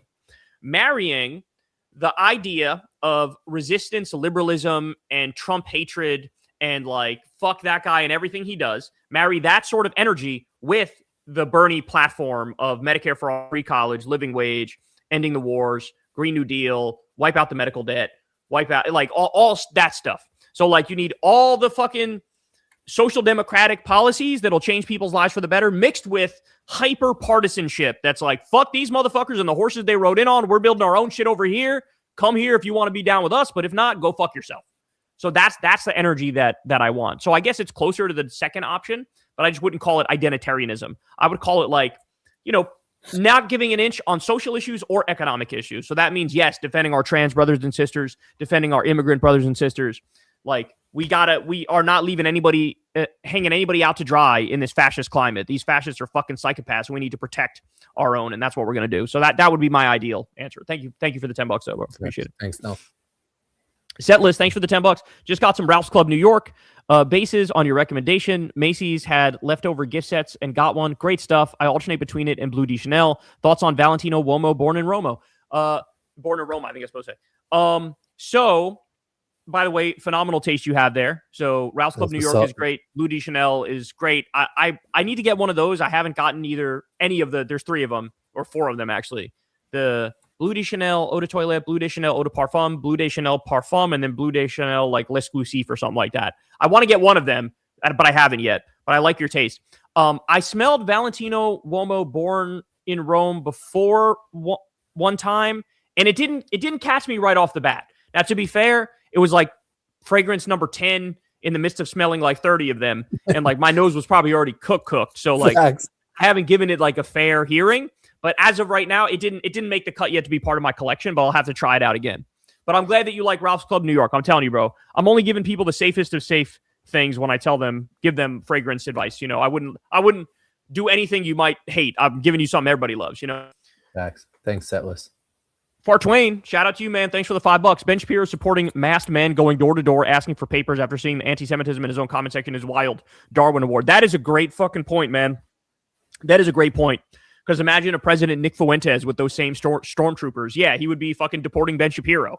And Ben Shapiro, well, not like this. I only meant go after the brown people. Fucking the worst. Inconspicuous inconspicuous typos. Thanks for the $10. So a quote tweet of Kyle's debate on Piers Morgan that said, "Put Kyle in one of those Jubilee episodes, and at least 2 of the opponents are crying by the end, guaranteed." Just wanted your opinion. Yeah, so that's a fact. Yeah, it's okay. Fair enough. It's true. Someone's even crying in that bitch. They can't handle it. You're right. They're gonna be, I like that. They'll be offended. Something. Yeah. You good shout out to that person who wrote that. That's very true. Broctimus Prime, thanks for the $10. Been listening to Kyle for 10+ years. I'm a little bummed to learn you sold out to Big Fragrance. Do you have any recommendations for feminine or unisex fragrances I could get my wife for Valentine's Day? Good ass question. Great fucking question. And I'm about to bless you guys right now. So, couple recommendations. Number 1, Ariana Grande's whole fucking set. Real? Dope as fuck. She's got phenomenal fragrances. I'm gonna write it down. The only issue with hers is sometimes they don't last all that long, but the trick around that is to moisturize your skin like crazy before you spray it on, and spray your clothes and your skin where you're moisturized. But like, go try the Ariana Grande one. So many of hers are good. Like, I swear by like 3 or 4 of them. They're very fucking good. Okay. That's the first one. The second one is, in the same way that I say Coach has the sleeper great fragrances for men. So there's Coach Eau de Toilette, Coach Blue, there's Coach Platinum. Those are all great, and they're cheap too. For women, it's Jimmy Choo. The Jimmy Choo fragrances for women, whoo, boy, they got some good ass Jimmy Choo fragrances. There's like I got Chris 2 of them because 2 of them just were like immediate. We were in like Ulta or Sephora. I sniffed it. I was like, we're getting these shits right here because they were just phenomenal. So I don't have the names right here with me right now, but if you go smell all the Ariana Grande ones and go smell all the Jimmy Choo ones, and you'll see there's like, out of that alone, you could get like 4 or 5 that are just dope as fuck. All right, you heard it. Greater Wisdom, thanks for the $5. At Kyle, your thoughts on Illinois Democrats, Pritzker, Durbin, Duckworth. Corin, next time in Chicago, forget the deep dish nonsense. It's all about tavern-style pizza. What do you know about tavern-style, Corin? I don't know if I've had tavern-style. I don't know much about tavern-style. I think it's the thinner ones that are like the square type of pizza. In Chicago, you got to go deep dish, man. I don't know, Greater Wisdom. Unless you got a spot that's banging with some tavern-style, hit me with it. But deep dish to me when I'm in Chicago, next level. Okay, so to answer your question to me, Pritzker, grading him as a 2028 candidate, he's like a C. I give him a ranking of a C. He's like in the middle of the pack. Not the best, but not the worst. He could be better than expected on like economic issues, but I think he'd be pretty bad on foreign policy. I know he's not great on Israel. So there's Pritzker. Durbin, I think, is a weak-ass bitch. Duckworth is probably the best of all them on screen, but even she has big blind spots, so can't swear by any of them. They're sort of, I categorize them as standard Democrats. They're not as bad as a Joe Manchin or a Kyrsten Sinema, but they're not as good as a Bernie Sanders or an AOC or even an Elizabeth Warren. So they're sort of like mid-tier Democrats, I'd say. I was on stage with Governor Pritzker one time at the Chicago Sky won the championship. Oh, that's cool as hell. Sitting right next to me, so I had to hand him a basketball. Is he tall too, or is he just fat? No, he's just short and fat. He's short and fat? Okay, gotcha. I'm not even kidding when I say that hurts his chances of being president. Like, if he was tall and fat, America loves a big boy. But if you're short and fat, America goes, ugh. Yeah. So he's like Chris Christie's short, right?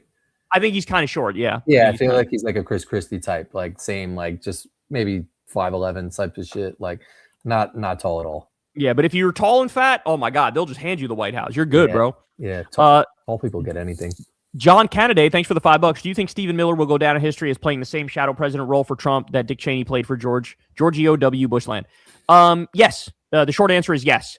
But I think with Trump, it's a little more complicated because he has multiple shadow presidents. So I think Russ Vought is another shadow president. Stephen Miller is another shadow president. And then there's one more. Bessent? No, not Bessent.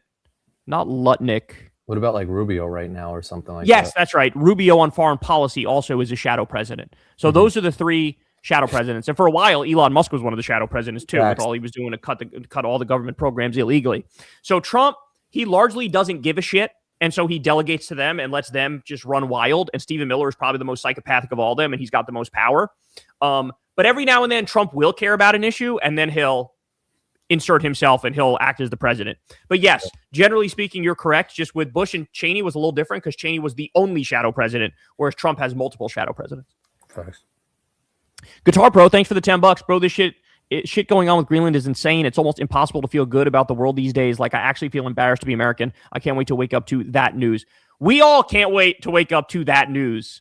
I think everybody knows what we're talking about here. I know. It is what it is, bro. And I've never been one to react like that either. I've always been one to be like, bro, I don't give a fuck who it is. Life is sacred. Like, you don't react like that. But in this scenario now, like, they've unlocked something that's just so demonic and so evil that, like, when it happens, everybody's going to breathe a sigh of relief. So I agree with you about all that, bro. Thanks for the $10. Metalhead Matt, thanks for the $5, bro. Apologies for claiming you lied. Apparently it wasn't intentional. We all misstate details sometimes. Your job's not easy. We agree 90%. All right, well, shout out to you, Metalhead Matt. We appreciate you, man. Oh, it was Metalhead Matt that I feel like had turned, not Yeah, it wasn't King of the Viltrumites. No, it was Metalhead Matt. Yeah. Shout out to you, bro. Appreciate you. Thanks for apologizing, man. That's big of you. Eldon Yeakel, thanks for the $5. How was your trip to the Basketball Hall of Fame? Have you been to any other Hall of Fames?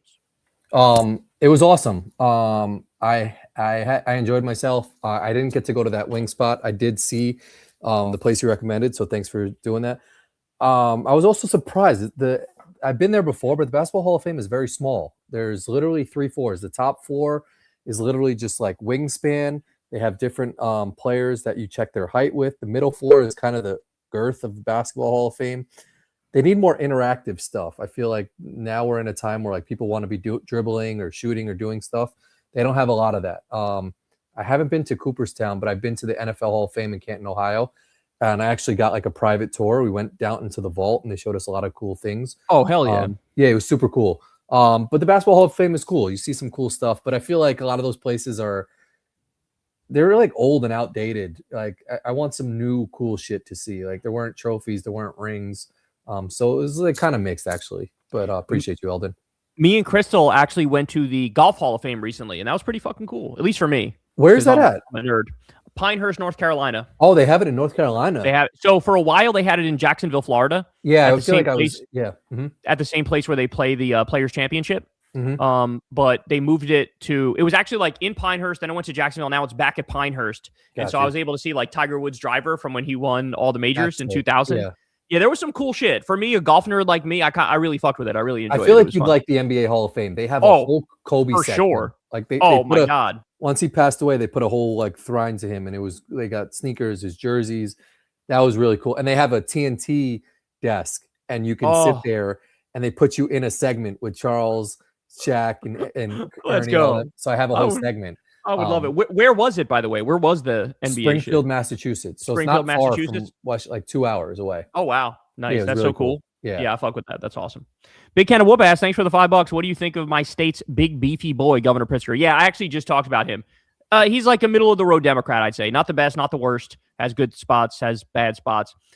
He's probably going to run in 2028. He's got an outside chance, but I don't know if he's got the sauce because, like, what everybody realizes is correct. You have to be ruthless, you have to be hyper partisan, and you have to be super leftist to win in this environment. Like it for the first time in my life, it's no longer like the conventional wisdom is no longer like you have to sound like a moderate and like be reasonable. Now people are like, we want you to be unreasonable. We want you to be fucking unhinged to match the energy of what we're witnessing right now. I feel like a lot of them are still old school where they're like stuck with that corporate politicky shit where they're trying to be edgy and say edgy shit, but it's not authentic. 100%. 100%. Thanks, big can of whoop ass. John Canada, thanks again for the $5, man. What is your thoughts on Paul's ego and the Kirk brothers not talking Charlie? Would you consider going on their podcast, DFF Friday? I love those guys. So I've talked to me and TJ text from time to time. We've been friends for a long time. And yeah, no, of course I'd love to go on their podcast. I watch Deep Fat Fried oftentimes. I watch TJ's channel. I'll watch Paul's ego. I like I told you guys the other day that I like his like nighttime streams where he just like smokes weed and smokes cigarettes and vapes and talks to his people. I like watching that as I fall asleep. So yeah, I love those guys. Those guys are awesome. Some real news, a little trolly sometimes. Some real news. Thanks for the $5. Do you regret being so anti-Hillary and Biden? Third-party votes are a waste. Agree now. We tried telling you all through 2016 and 2020, but you were slow to see. Yeah, generally. I think that's I kind of agree with that now. I think that's right. I think it was harder. So it was harder to see with Hillary in particular. I wasn't actually anti-Hillary because I literally did debates against people who argued that Trump and Hillary were equally bad. I literally did debates where I said, no, they're not equally bad. Trump is way, way worse. But what I did say was I consider myself like semi-Bernie or bust, which was just my way of saying that like Bernie is just so immensely better than the other two that I understand the perspective of the Bernie or busters. If I could go back in time now, I would say to the Bernie or bust people, like, no, let's not do this because the differences are so real that like you gotta suck it up and vote for Hillary, right? Like that's what I would say now. But I think it's a little unfair to me to say, that I was just flat out anti-Hillary. I wasn't. I literally did debates with people where I argued Hillary was the lesser evil of the two of them. For Biden, I feel like, yeah, if I could go back, I would have just flat out supported him probably knowing what Trump became. Although, in a weird way, it's almost like if Trump won in 2020, we'd be better off today, wouldn't we? Because then 2024 comes around and it's a new election and he can't run.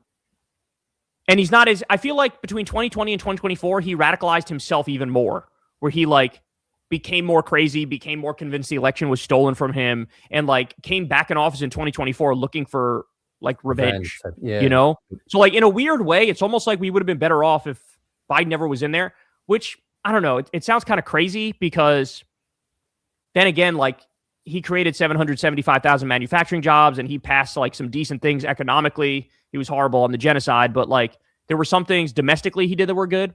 So I don't know. It's actually an interesting alternate history timeline to think about it and try to figure out what would have been better. But my gut says maybe he should have just won in 2020 and then been gone by 2024, you know? It's a good point. But generally speaking, to your overall point, though, I agree. Like, looking at what happened this time under Trump, I think it is like insane to not look at this and go, for the rest of my life, I will vote against Republicans. Always, because it's just so, I've just never seen anything like this. It is just so disturbing. The fact that anybody could act like these people act and believe what they believe, it just like, it really shakes your faith in humanity. And it makes me realize I have so much more in common with anybody who's left of center, from like a normie lib all the way to like a fucking communist or anarchist. We share so much more in common than anything with these fucking psychopaths on the right, you know? Facts. Thanks, Emernos. Jesse Gar, or Jess Seeger, thanks for the $5. Funny how there are liberals and leftists coming out with guns while MAGA is freaking out about it and being hypocrites after what ICE has been doing. That's so true. I've seen so many posts that are like crying about liberals and leftists with guns now, but it's like, wait, this is what you guys say you love. You want everybody to have guns, right? Well, here it is.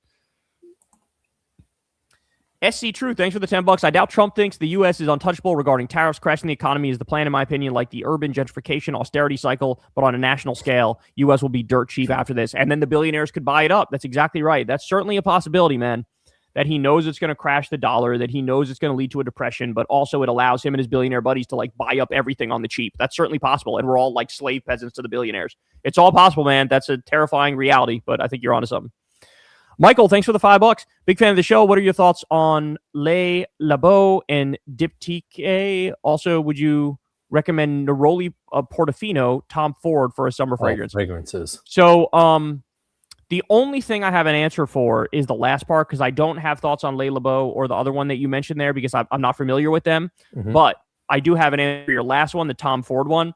I've tried the Neroli Portofino or whatever it's called, the Neroli Tom Ford one. I wasn't a big fan. My only Tom Ford ones that I love are Tobacco Vanille and Oud Wood. Those are my two that I love. The rest of them, not so much. So I smelled the Neroli one. It just wasn't for me. So I wouldn't recommend that. When it comes to summer fragrances, there's just so many like cheap freshies that are really good. Here's one for you guys. Coconut Lagoon, I think it's called. It's like Ministry of, what the fuck's it called? What are you showing here, Corin? This is his Dupuki. I was just intrigued by the name. Ministry of Gourmand Coconut Lagoon is a great freshie that smells like a creamy coconutty thing. That's kind of really nice when you're right out of the shower. I'd try that one. There, you heard it. Big Can of Whoop Ass, thanks for the $5. Have you ever heard of a town called Freeport, Illinois, where I'm from? I've definitely heard of Freeport, Illinois. I'm sure Corin I feel like I've heard of it too. Yeah, I don't know why. I think just living in Illinois, I've heard of it. I don't know what it's famous for or what's out there, but I've heard of Freeport. I don't know. I think it's south. I was more north by Gurnee towards Wisconsin. I think Freeport is more south towards like Springfield, if I'm right. Middlehead Matt, thanks for the $5. Love your debate with Daily Wire third stringer on Piers Morgan. Thanks for doing it. I've been a fan of Piers for a long time, since before GMB, and in my opinion, the panel debates are net positive. Yeah, it's interesting. There's like raging debate about that, whether or not people think it's net positive or not. I tend to lean more like, is it better for us or worse for us to go on there and engage? And like, the thing is, like, I agree that it's better for us to go on there and engage, but only if you come away with flawless victories. You know what I'm saying? And like, that's what we did in this scenario, which was good. But I mean, it's like a circus, and like, or a WWE. And sometimes you got to play that game in order to advance the cause. I don't know. Sometimes I like it. Sometimes I feel like it's cheap. You know what I'm saying? And it's like beneath us to do it. But there's a raging debate about that people do all the time. Yeah, to your point, I think it's a major success when you have moments like you did against that fucktard fucking. Yeah, with how it went, of course. In retrospect, it went perfect. John Canada, thanks again for the $5. What do you think? What do you think would have been the outcome had Trump won 2020 and served 2 consecutive terms, then had to step down in 24? Would it be as bad as it is now? Well, that's the thing, John. Is like, there's for sure it wouldn't have been this bad, because he wouldn't have had the 4 years to further radicalize himself. He wouldn't have had the 4 years to further you wouldn't even have the whole like stolen election conspiracy, because he just would have won and been back in office, and then he would have gotten his 2 terms and been out. And he would. So I think don't get me wrong. I don't want to like oversell it. It still would have been horrible, because his first term was fucking horrible. Mm-hmm. But I think if it was he's done in 2024 for good. Like, that's it. I think we would have been better off. I think you would have had a Democrat win in 2024, and they would be working on fixing all the things Trump did wrong. But right now, we have like the demonic, satanic, worst version imaginable of Trump, and it's like we're all like hanging on for dear life here. Yep. Icarus the Defiant, thanks for the $20. Mention of the Sasha Riley interviews started circulating like a week ago on social media, and I still haven't seen them reported on by anyone. Former Army vet / child trafficking victim, Trump accuser. I've seen people talk about this. I haven't seen anything on it, but I will look into it. I know that this is related to like Epstein stuff. Sasha. I just feel like none of that stuff sticks, though. I mean, like, there's so many stories out there, right? That it's just like, at what point do people start reporting on it? You know, like, they've reported on it so much. Well, I know it's like you just got to arrest him now, but like, who's going to arrest him? His own Department of Justice is not going to happen. So you need impeachment or 25th Amendment. But yeah, I'll look into it and see what's going on with it. Thanks. Shout out to you, bro. Appreciate it. The Golden Child, thanks for the $5. Is filming shirtless from bed or sleeveless an intentional statement on independent news media? P.S. Don't alienate fans by using gay as a slur. Is filming shirtless from bed? Do I feel? Oh, the only times I film shirtless from bed, like I put the covers over me, like I'm not showing nipple on main. You know what I'm saying? So like that's a little different. It's not really shirtless if you're covering. You know what I'm saying? Yeah. So no, I've only filmed shirtless with the covers over me when I like really need to get a video out and like I have to, and I'm just in bed and I just do that. The sleeveless shirts, I just wear those in the summer all the time. So if I'm doing like a Friday video, which is more relaxed and laid back, I'll just record with whatever the fuck I'm wearing. And sometimes it's a sleeveless shirt. But no, it's not like a statement on independent media. It just kind of comes across like one because some of the time the content is very laid back. You know what I'm saying? So that's all that is. Appreciate you, Golden Child. Thanks, Golden Child. Metalhead Matt, thanks for the $5. In a NATO civil war over Greenland, I know which side I'll be on. If Denmark sells it for statehood, we at least avoid conflict and get 2 more Democratic senators. Yeah, but that's the thing. They're not trying to make it a state. They're trying to make it a territory where you don't get senators. And also, I mean, shit, the people of Greenland, I feel horrible for them. They're going from having like free healthcare and free college and shit to like having having nothing, having Donald Trump and McDonald's. Like, fuck out of here. They don't want that shit, you know? Right. QC Man, thanks for the $5. If Trump full-on occupies Minnesota, do you think he'll attempt to postpone elections, at least in Minnesota? Would you move to Greenland as the 51st state? No, it's too fucking cold for me. But it's possible. I am kind of concerned he might try to pull some shit like that, do the Insurrection Act, try to postpone the election or whatever. I can't put anything by him because he's so fucking crazy. Like, I genuinely think he's capable of fucking every horrible thing you can imagine. Yeah, Minnesota's going wild right now. Keanu, thanks for the $10. Was the vid Mark Kelly plus Slotkin made in anticipation of an event like the invasion of Minnesota, in that they hope the military will have more integrity than ICE thugs? Is the military more honorable than ICE? I mean, look, that may have gone into their thinking. It's very possible, if not probable, that went into their thinking. But it also just could have been, you know, they saw the stories of the fishing boats being bombed in the Caribbean, and they were like, hey, don't bomb fishermen, and like letting the military people know, like, you can reject illegal orders. And so it could have been that, or it could have been what you're describing. But, you know, the fact that they cracked down so hard on Mark Kelly and Slotkin after that tells me that they were right over the target. You know, like they were saying the right thing. And that's why they cracked down on them and like took away his pension or whatever the fuck they did. Thanks, Kiana. Big Ken Whoop-Ass, thanks for the $5. What do you think of Modi in India? What about China and Taiwan? What about China and Taiwan? Taiwan is technically part of China. According to China, Taiwan thinks of themselves like semi-independent. So there might be a thing there in the future where China goes and tries to take Taiwan back. Now we have zero standing whatsoever to say anything because we overthrow whoever we want for whatever reason or non-reason we want, like Venezuela, for example, or now threatening Greenland. And Modi, I'm not a big fan of Modi because he's a Hindu nationalist, and I'm against all forms of, religious nationalism. So, Lizzie Bennett, thanks for the $5. This would be the time of year when conservatives claim MLK as their own. Notice that hasn't happened this year since Trump didn't acknowledge MLK Day. That is a great point, and I actually just saw that article right before me and Corin came to record here. He's the first president to not acknowledge MLK Day since MLK Day was created under, I believe it was Reagan. So that's a sign of where we're at, that like the fascists have stopped even playing pretend with that game where they're like, actually, MLK be a Republican. Now they're like, fuck him. You know what I'm saying? Like there's nothing. So the mask is coming off, and that is a great thing you realized there, Lizzie. Shout out to you. Thanks, Lizzie. Cole Kicker, thanks for the $5. Who was the better president, Obama or Biden? Or is this even a fair question given how long they were in office? It's a great question, Cole, and this is something that I've gone back and forth on. So there was a time there prior to Biden arming and funding Israel as they did a genocide in Gaza where I was saying for sure Biden is better than Obama. Now, in retrospect, it's reversed again. I think Obama was better than Biden. I think that on economic policy in particular, Biden was better. But the total package, I think Obama did net more positive in the world. Because, for example, he did the Iran agreement, which got us peace with Iran, normalized with Cuba, did Obamacare, which wasn't the best healthcare reform, but it was better than nothing, right? Even just being the first black president. First black president got us out of the Great Recession. It took a while, but did do, a stimulus package to get us out of the Great Recession. So, all in all, I do think Obama beats Biden. But Biden had it until Gaza, and then he pissed it all away. But shout out to you, Cole. Appreciate it. Thanks, Cole. Jerry Gonzalez, thanks for the $10. Kyle and Corin for president and vice president could be the Rock and Stone Cold combo we need for the modern WWE style of politics we have today. Just saying, that'd be hilarious. Imagine me and Corin as president and vice president.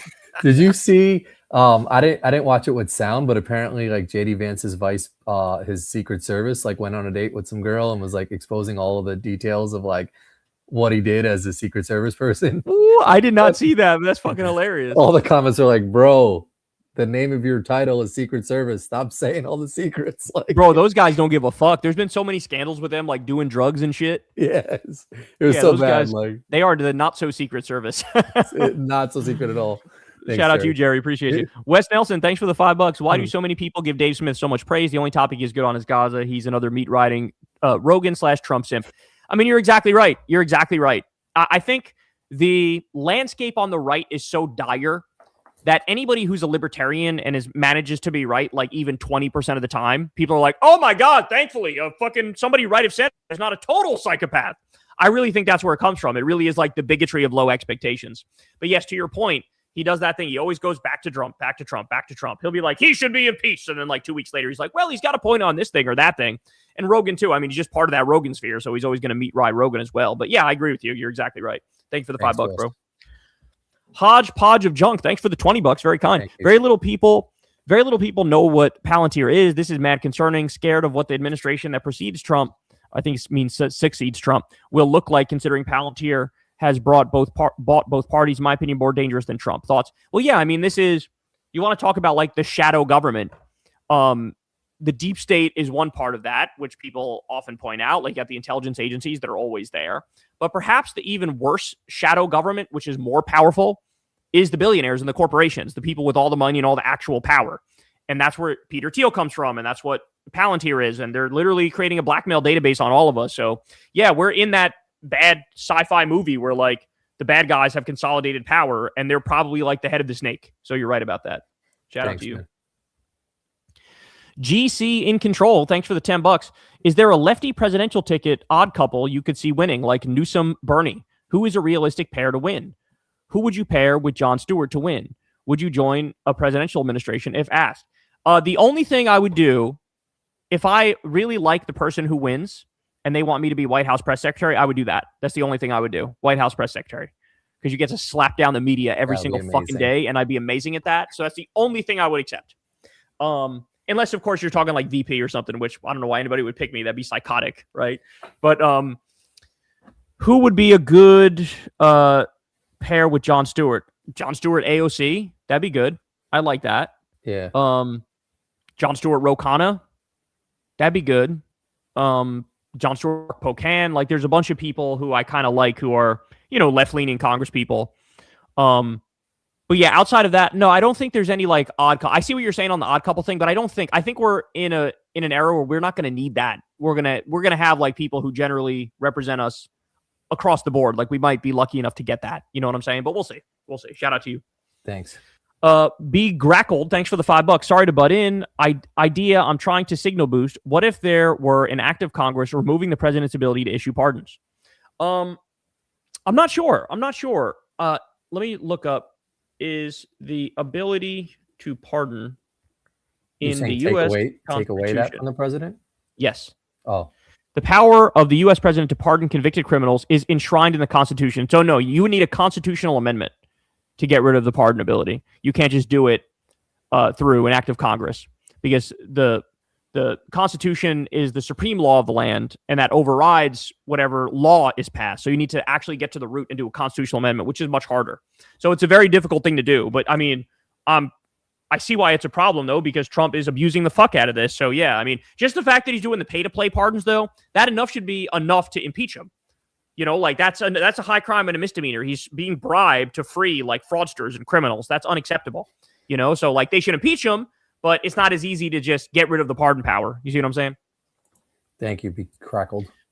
Reddits, thanks for the $10. Kyle turned me lefty over 10 years ago when I was 14 years old. Been watching KNC since then. Also a fragrance lover. What is your favorite Jean Paul Gaultier fragrance? Ultramale is my favorite. Great question. I only own one Jean Paul Gaultier, and I would say it is the Elixir. So JPG Le Mal Elixir. So it's the one that comes in like the gold bottle with the JPG is the one, Corin, that's got like the bottle looks like a naked guy with a bulge. I don't know if you've seen that bottle. No. You probably have if you were to look at it. But but I got the Elixir one, which smells sort of like caramel popcorn, like caramel buttered popcorn, I would describe it as. That's my favorite one of that. Outside of that, I'd probably actually go the original, I would go. So that's my order. And those, I only have one of them in the collection, and it's the Elixir one. Yep, that's what it looks like. Yep, that's it. That's the exact one I have. That one smells good. It smells like caramel butter popcorn. So you have to like, if you like sweet, if you like sweet smells, it's phenomenal. For me, my favorite colognes are not the ultra sweet ones. I like ones that are like warm, spicy, ambery, woody. But I do like sweet ones. I just don't love them. So I have plenty of sweet ones in my, like I have a Zorro The Most Wanted in my collection. That one's phenomenal too. Mm-hmm. But yeah, it smells like caramel, buttery popcorn. And it's good. You might like, if you like sweet corn, you would like this one too. I might like that smell. Thanks, Reddits. Middlehead Matt, thanks for the $5. I can see Faz Shakir and Piers' perspective that the vast majority of ICE officers and police are doing good work trying to protect communities. The problem is they're just like, they're structured as Trump's paramilitary. Like that's the whole structure, right? And that's not reformable, really. You know, nobody's out here saying you can't do any sort of border enforcement. There's always going to be some element of the government that does some semblance of border enforcement. But is it going to be structured as Trump's paramilitary, like the Gestapo, totally unaccountable and unprofessional? Or is it going to be like a serious law? I mean, you now have ICE agents who've worked there since like 2007 who are coming out and going, these new motherfuckers are psycho, and they're white nationalists, and they're extremists, and they're crazy. So you have people who went through actual training going, these new guys are not, like, this is not it. And Trump created this on purpose to be his Gestapo, which is why we have NSPM 7, you know, the whole of government mindset approach change, where they say we're going after liberals and lefties and people who are anti-American and anti-capitalist. So you can't look at it like they're law enforcement. They're just not. Like, they're just not. They're not being looked at. They're not actually being used like that. They're being used as stormtroopers. So no, I don't see that perspective. Certainly not anymore. Path of Den, thanks for the $5. Whoa, Kyle, you're in the DMV. Go to Copycat Company. Easy to miss hole in the wall with amazing food. Great spot. Copycat Company. Okay, I'll take a look at that. Yeah, I wonder what type of food it is. Shout out to you, bro. Snow, thank you for the $5. Kristi Noem impeachment advances over murder of a 37-year-old Minneapolis woman. Only 50 of 200 plus House Democrats signed on. Where are the fighters? I know, bro. I know. I just want to, I don't know what to do to wake them up, to shake them out of it. I'm sure they're getting insane numbers of phone calls. You know, I'm sure their own constituents are like, what the fuck is wrong with you? But it's like pulling teeth trying to get these people to realize what's going on and what era we're in. You know what I'm saying? Yeah, scary. Thank you, Snow. Mark Moore, thanks for the $5. So how satisfying was it to see the Broligarch CEO Satya Nadella get roasted like a chicken for trying to defend AI slop? I didn't see that, but that sounds like it's straight up my alley, so perhaps I should take a look. That sounds great. Shout out to you, Mark. Big Ken of Whoop-Ass, thanks for the $5. What do you think about the part of the Constitution where states can petition Congress to call a convention to propose amendments to the Constitution? I like it. I think it's great. You also have, that's actually what you described. Where the states do it. The states can do it on their own. It's true. And I feel like we haven't used that in a long time, but we should use that. We should use that to end the corruption, for example. Paul Sucks, thanks for the $5. Kyle, was it not obvious Michael Knowles was rage baiting you? You gave him the reaction he was looking for. You're supposed to make him crash out, not you. That Michael Knowles, we know it's you. We see you. Yeah, we know it's you, Michael. You're not fooling anybody. Bro, what? I know they're coping so fucking hard. They're coping so hard. If he won the debate, why were there like 58,000 videos of people saying I won the debate, and why were there people, lefties and liberals, celebrating like crazy and right wingers coping and seething? And if his plan was to make Kyle crash out, like it backfired on him hard body karate because he fucking demolished him on that crash out. Yeah, it's funny because I don't deny that I was crashing out. I was crashing out, but I was crashing out and it worked. Yeah, like I was crashing out and I was destroying him. Yeah, exactly. So like there's different kinds of crash outs. There's the crash out of like you're losing your shit and you look stupid. And there's the kind of crash out that's like, oh shit, you're roasting them. And that's what I did. I roasted them. Facts. Path of Then, thanks for the $5. Should Fox be labeled an insurrectionist network? I don't think this country will ever fully heal as long as Fox News exists. It's a cancer. I mean, I kind of agree with you at this point, man. I kind of agree with you because they're not like, they've poisoned the minds of so many boomers and Gen Xers in this country. It's almost like the damage they've done is incalculable, and they're still fucking doing it to this day. So I don't know what to do about that because, of course, we have free speech in this country, but like something's got to be done to like just clean up the news environment in this country and force some sort of level of factual accuracy that we don't have right now. Well, yeah, I mean, there's independent media, and you guys try hard. Yeah, but unfortunately, most of that is a fucking cesspool, too. There's so few that are doing it right, Facts. Downfall Parodies, thanks for the $5. All the people hating on Zoran for installing a bidet inside the Gracie Mansion are basically admitting they have dirty assholes. Yeah, that's so true. I didn't see that people were yelling at him for that. That's kind of I don't know if people were yelling at him, but I also don't know why he's taking such a hard stance on like repeating that shit in every one of his interviews to like talk about the bidet. Like, it's kind of weird that he's talking about his asshole in a lot of these videos. That is him rage baiting people to be like, go ahead. I guess so. Go ahead, attack me. Show everybody you have a dirty asshole. Go ahead. That's true. Yeah, he's trolling him. Big Pass, thanks for the $5. What do you think about the part of the Constitution where states can petition Congress to call a convention? We already discussed this, and I think it's a phenomenal thing, and we should do it more often. Shout out to you. Metalhead Matt. Kyle, do you think constitutional rights could be suspended in cases of an emergency, e.g. shutting down churches and prohibiting protests during COVID-19? I mean, it's a tough question, right? Because once you grant the authority, then the authority can potentially be abused, right? Having said that, there are going to be situations where you kind of need the authority. So, I mean, it's a tough one, but the safest answer is like you got to sort of go on a case-by-case basis. But you have to be wary because I think the second that is abused, there should be severe consequences for it. And, whether or not it's being abused is sort of in the eye of the beholder, but, I think Trump is a classic example of somebody who absolutely does abuse these powers and doesn't even try to use them properly. So that's my general breakdown of it. Thanks, Matt. Bless Barnett, thanks for the $10. I'd argue that Joe Biden is a worse president than Trump 2.0 because Biden is the reason we have Trump now because of the genocracy. Is that what you're supposed to say? Or gerontocracy? Biden/Kamala lost this guy. What do you think? Yeah, I don't know. I understand the argument that you're trying to make. There's certainly a logic there, but at the same time, I just feel like that dismisses too much of what was actually done in office, right? Like you have to actually evaluate based on the policies done in office, and you're sort of leaving that all to the side. Because if you do evaluate that stuff, then it's very clear that there's no doubt that Joe Biden was way, way better than Donald Trump. So, but I mean, yes, we can't have a toothless, feckless Democratic Party, which leads to the rise of insane fascists on the right. We need like a muscular left-wing Democratic Party that can basically guarantee that the psychos on the right never take over. Because think about it. When we had FDR, for example, he was left-wing and awesome, and he dragged the Republicans to the left. Like they had to pretend to be like him because he was so dominant. You see what I'm saying? Thank you, Blessed. John Mengele, thanks for the $5. You don't hear about Curtis Yarvin. Did you hear about Curtis Yarvin PBD podcast? Are you going to react to it? Do you think JD Vance, if elected, would enact Yarvin's vision? Stuart Kahn at 2028. Yes, that would be an awesome ticket. I did hear about Curtis Yarvin's PBD podcast, but I only watched it through the lens of R.M. Brown. Everybody go check out R.M. Brown's channel because he's hilarious and awesome. And yeah, Yarvin is sort of like made himself less of a mysterious, shadowy figure and just came out as like a massive dork. He never should have done this podcast because he's bad on camera. He's a rambler. He looks stupid. He is stupid. So like, yeah, I'm not going to react to it. But I do think that now he's going to have less power. And do I think JD Vance would implement his stuff? Yeah, some of his stuff. I think JD Vance is basically like a Peter Thiel puppet, but he believes in a lot of that stuff, like the Dark Enlightenment and retire all government employees. So yeah, some of that stuff would certainly be on the table for sure. Thanks, John. Mr. Game Day, thanks for the $5. I know you two have the same politics, but any crazy NBA disagreements between you guys, like players, teams, coaches, one of you likes, but the other thinks is mid? I don't think so. I can tell you guys that teams that I've loved over the years, like Corin knows this. I love the Tracy McGrady Yao Ming Rockets. I fucking love them. They were awesome.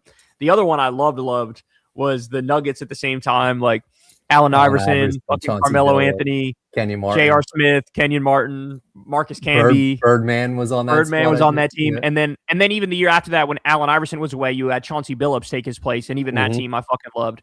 Yeah. But by the way, when I play 2K with my son, they have the 07, 08 Nuggets. Classic. They have, and so I've always played with Allen Iverson, Carmelo Anthony. Like I always play with them, and it's fucking awesome. That squad is so fucking goated. So goated. But yeah, but no. See, Corin and I kind of agree on all that shit too, and we're not both a lot of NBA disagreements. Yeah, not a lot of NBA disagreements. No, we're in agreement on that shit. Yeah. Benjamin Good, thanks for the $10. I love the what right does Denmark have to Greenland? By their logic, how does the U.S. have a right to its territory? You could argue Denmark's claim to Greenland is better. Well, yeah, because they currently already have Greenland. Like, duh, you know what I'm saying? Yeah, Kyle explained that to me earlier. Bro, the arguments they use are so fucking crazy. Like, they say the craziest shit. Trump is like, we need Greenland for our national security. To which my reaction is like, what about Greenland's national security? Yeah, why can't they say, we need to protect ourselves from you? You're the ones we don't want here. Like, you're the threat to the national security. What the fuck? That's why I was just so confused about the whole fucking Greenland shit. It's so crazy. Emmy, thanks for the $5. Kyle, how did you quit vaping? You said it's an oral fixation for you. Me, I'm just hitting my next nicotine fix. The way I quit vaping, very simply put, it was negative reinforcement. Because what happened was, I've told this story before on the podcast, but what happened was I didn't eat a lot in a given day, and I had more caffeine than usual because I had my normal amount of caffeine plus a Coca-Cola. And then I didn't even realize it, but I was like really perpetually hitting my vape to the point where it was probably like every 2 or 3 minutes. I was like hitting it. And then after I don't know how long it took, but like 3 hours or so went by, and I literally gave myself a panic attack. I caffeined and vaped myself into a panic attack, which I've never had in my life. I'm 37. I've never once had a panic attack in my life. So I know I'm not like prone to them. I know that it was something I did. And it was not eating, having too much caffeine, and continuously hitting the vape. And so what happened in that moment was I didn't even need to think about like, am I going to quit? Am I not going to quit? It was just like, oh, I never want to experience a panic attack again. I am fucking done vaping forever. And so literally the last time I ever hit a vape was the vape that led to my panic attack. So it was like instant, like, oh, I'm just done with this. It's not happening anymore. Now, what proceeded from there kind of sucked too. Is I felt really off for like a week or two. Right. And then it was still like, it took like maybe a month or two to really get back to like, I'm totally good. You know what I'm saying? So like, it was tough, but I knew I didn't want to experience a panic attack again. And I realized, okay, this thing is probably not great for me. So I just stopped. And now I'm fine. And so the only thing that still remains, like you said, is a little bit of oral fixation, but I just use these flavor, zero cinnamon flavor pouches, and they're awesome. And they take care of that. No problem at all. So, look, all I can say is you can try to force yourself to have a panic attack from vaping, or you could just stop. And so take the latter. But what I would say, my actual advice to you is to taper off of nicotine. And I think the way you should do that is the pouches. Get the 3 milligram pouches, and just use those because that's better for your lungs to not vape and just have the nicotine through the oral pouch. And then you could go to the 3 milligram pouches and then slowly reduce the number you do per day and eventually be done with them. That's what I would say to you. I think you'll be fine if you do that. Good luck, Diego, thanks for the $10. I'm so tired of hearing people like Jill Stein and Andrew Yang cite the percentage of Americans that are political independents as if it helps them somehow. They may be independents, but they aren't voting for you. Yeah, exactly. I mean, that's exactly right. It really is a pipe dream. The whole, like, we're going to have an independent that wins the presidency, or we're going to have a third party that wins. Like, no, you're not. Can we stop playing this silly game? It's Democrats or Republicans are the only game in town. Which one are you going to pick, right? Like, that's what it is. Thanks, Diego. Wes Nelson, thanks for the $5. We should treat the Israel first a-holes like they treat people who criticize the USA. Quote, if you think that country is better, then just move there. Yeah, I mean, I think some of them are dual citizens, though, so they might be like, okay, and then leave. But I guess that's also fine, too. But shout out to you, Wes. Thanks, Wes. Demimus, thanks for the $20. Sasha Riley tapes mention Trump's unbelievable cruelty, and it explains the insanity we see. Well, yeah, I mean, the Katie Johnson, go watch my video on Katie Johnson if you haven't seen it yet. I go through her whole testimony, and she, too, explains it exactly the same, that he's vicious, and he's cruel, and he's gross, and he hits people and shit like that. So he's horrible. Thanks, Demos. Offensive humor, thanks for the $5. We all wake up in de facto camps, and your choice to live without torture includes best buds with Miller for a year or change Trump's diaper for a month. So would I rather be in the camp and get tortured or have to be best friends with Miller for a year or change Trump's diapers for a month? Which one are you picking, Corin? Get tortured, best friends with Miller for a year, or change Trump's diapers? I'll go best friends with Miller for a year. Yeah, same.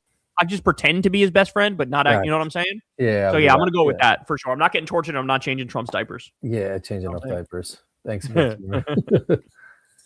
MS Kerr, thanks for the $5. My husband worked for Verizon for 11 years. New CEO who worked with Elon at PayPal laid off 15,000 people. Wonder if the layoff impacted the outage. Jesus Christ. Bro. That's a good point. I knew somebody who worked at Verizon, and like a couple months back, we played golf, and he said, yeah, there's a new CEO that's like cutting a lot of people and shit like that.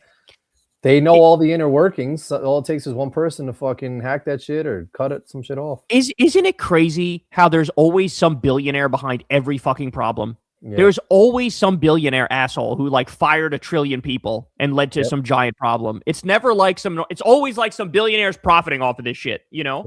Yep. Yeah. Well, your husband worked for Verizon for 11 years. What was he doing on the fucking day we lost all the power? JK, thanks. JD Marr, thanks for the $5. Kyle, did you listen to the Sasha Riley testimony? It's on a Substack by Lisa Noel Voldang. I'm not a conspiracy nut, but it's insane, hard to listen to. I will definitely check it out because now you're like the third or fourth person who's mentioned it. So my interest is definitely piqued. Yeah, so it's like Epstein Files thing. The guy said, I think he claims he was trafficked by Epstein or something, and he's got testimony. It's the guy, Sasha Riley? I think it's a guy. Yeah, I think it's a guy. Shit. I'll see you, Epstein, getting funky with the guys too. Jagger, thanks for the $20. Hey, Kyle and Corin. Kyle, do you think Kamala will run again if she continues to have strong support among black voters in the polls? I feel like the only thing stopping her would be fear of being a two-time loser. I do think she's going to run again. But I do think it's going to be hard for her to win. She has strong support among black voters, and she has high name recognition, but I don't know if she has what this moment needs, which is a real, like, again, not only hyper-partisanship, but also, like Corin says, gangsterness, like flaming left-winger, somebody saying, I'm going to lock all these motherfuckers up. Like, I don't know if she has that, but I do think she wants to run, and I do think she'll be formidable. But I also think Gavin Newsom will be formidable, and he's definitely going to run too. But it's wide open, man. There's going to be so many people running that it's anybody's ballgame, bro. Somebody can come out of nowhere, just like Obama did in 2007 and 2008. So, like, it's interesting for sure. Shout out to you. What's crazy to me is just, like, nobody voted for her. Nobody liked her at all, and all of a sudden that, like, she just kind of got pushed into the shit, and all of a sudden everybody's like, we love you. We love, you know. Well, like, to be fair, I was one of those people too, though, because the fact that we were not getting Biden and we had somebody functional who was going to take on Trump, I was like, oh, thank God, you know? No, but the fact that, like, even when she was running for president, everyone was just like, no, we don't like you. You're saying before that. You're saying before that. Yeah, like when she became president, it was like, cool, get rid of Biden. But like before then, everybody was like, no, like, nah. No, yeah, now everybody's like, we love you. She literally dropped out before Iowa. Like before the first contest because she was not taken off. Yeah, that's true. Facts. Yeah. Neo guy, thanks for the $5. If you YK can't what is that supposed to say? If you I don't know. If you can't remove Don? If you can't remove Don, isn't not impeaching him the smart move so as to not if you know you can't remove Don. Also, future episode idea, dating and life advice with chat. Yeah, that wouldn't be a bad idea, the dating and life advice thing.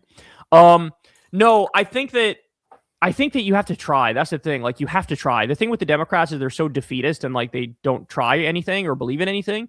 And I think people need to see that the Democrats actually believe in something and are willing to stand up and fight over it. And like, so you have to take a stand on something.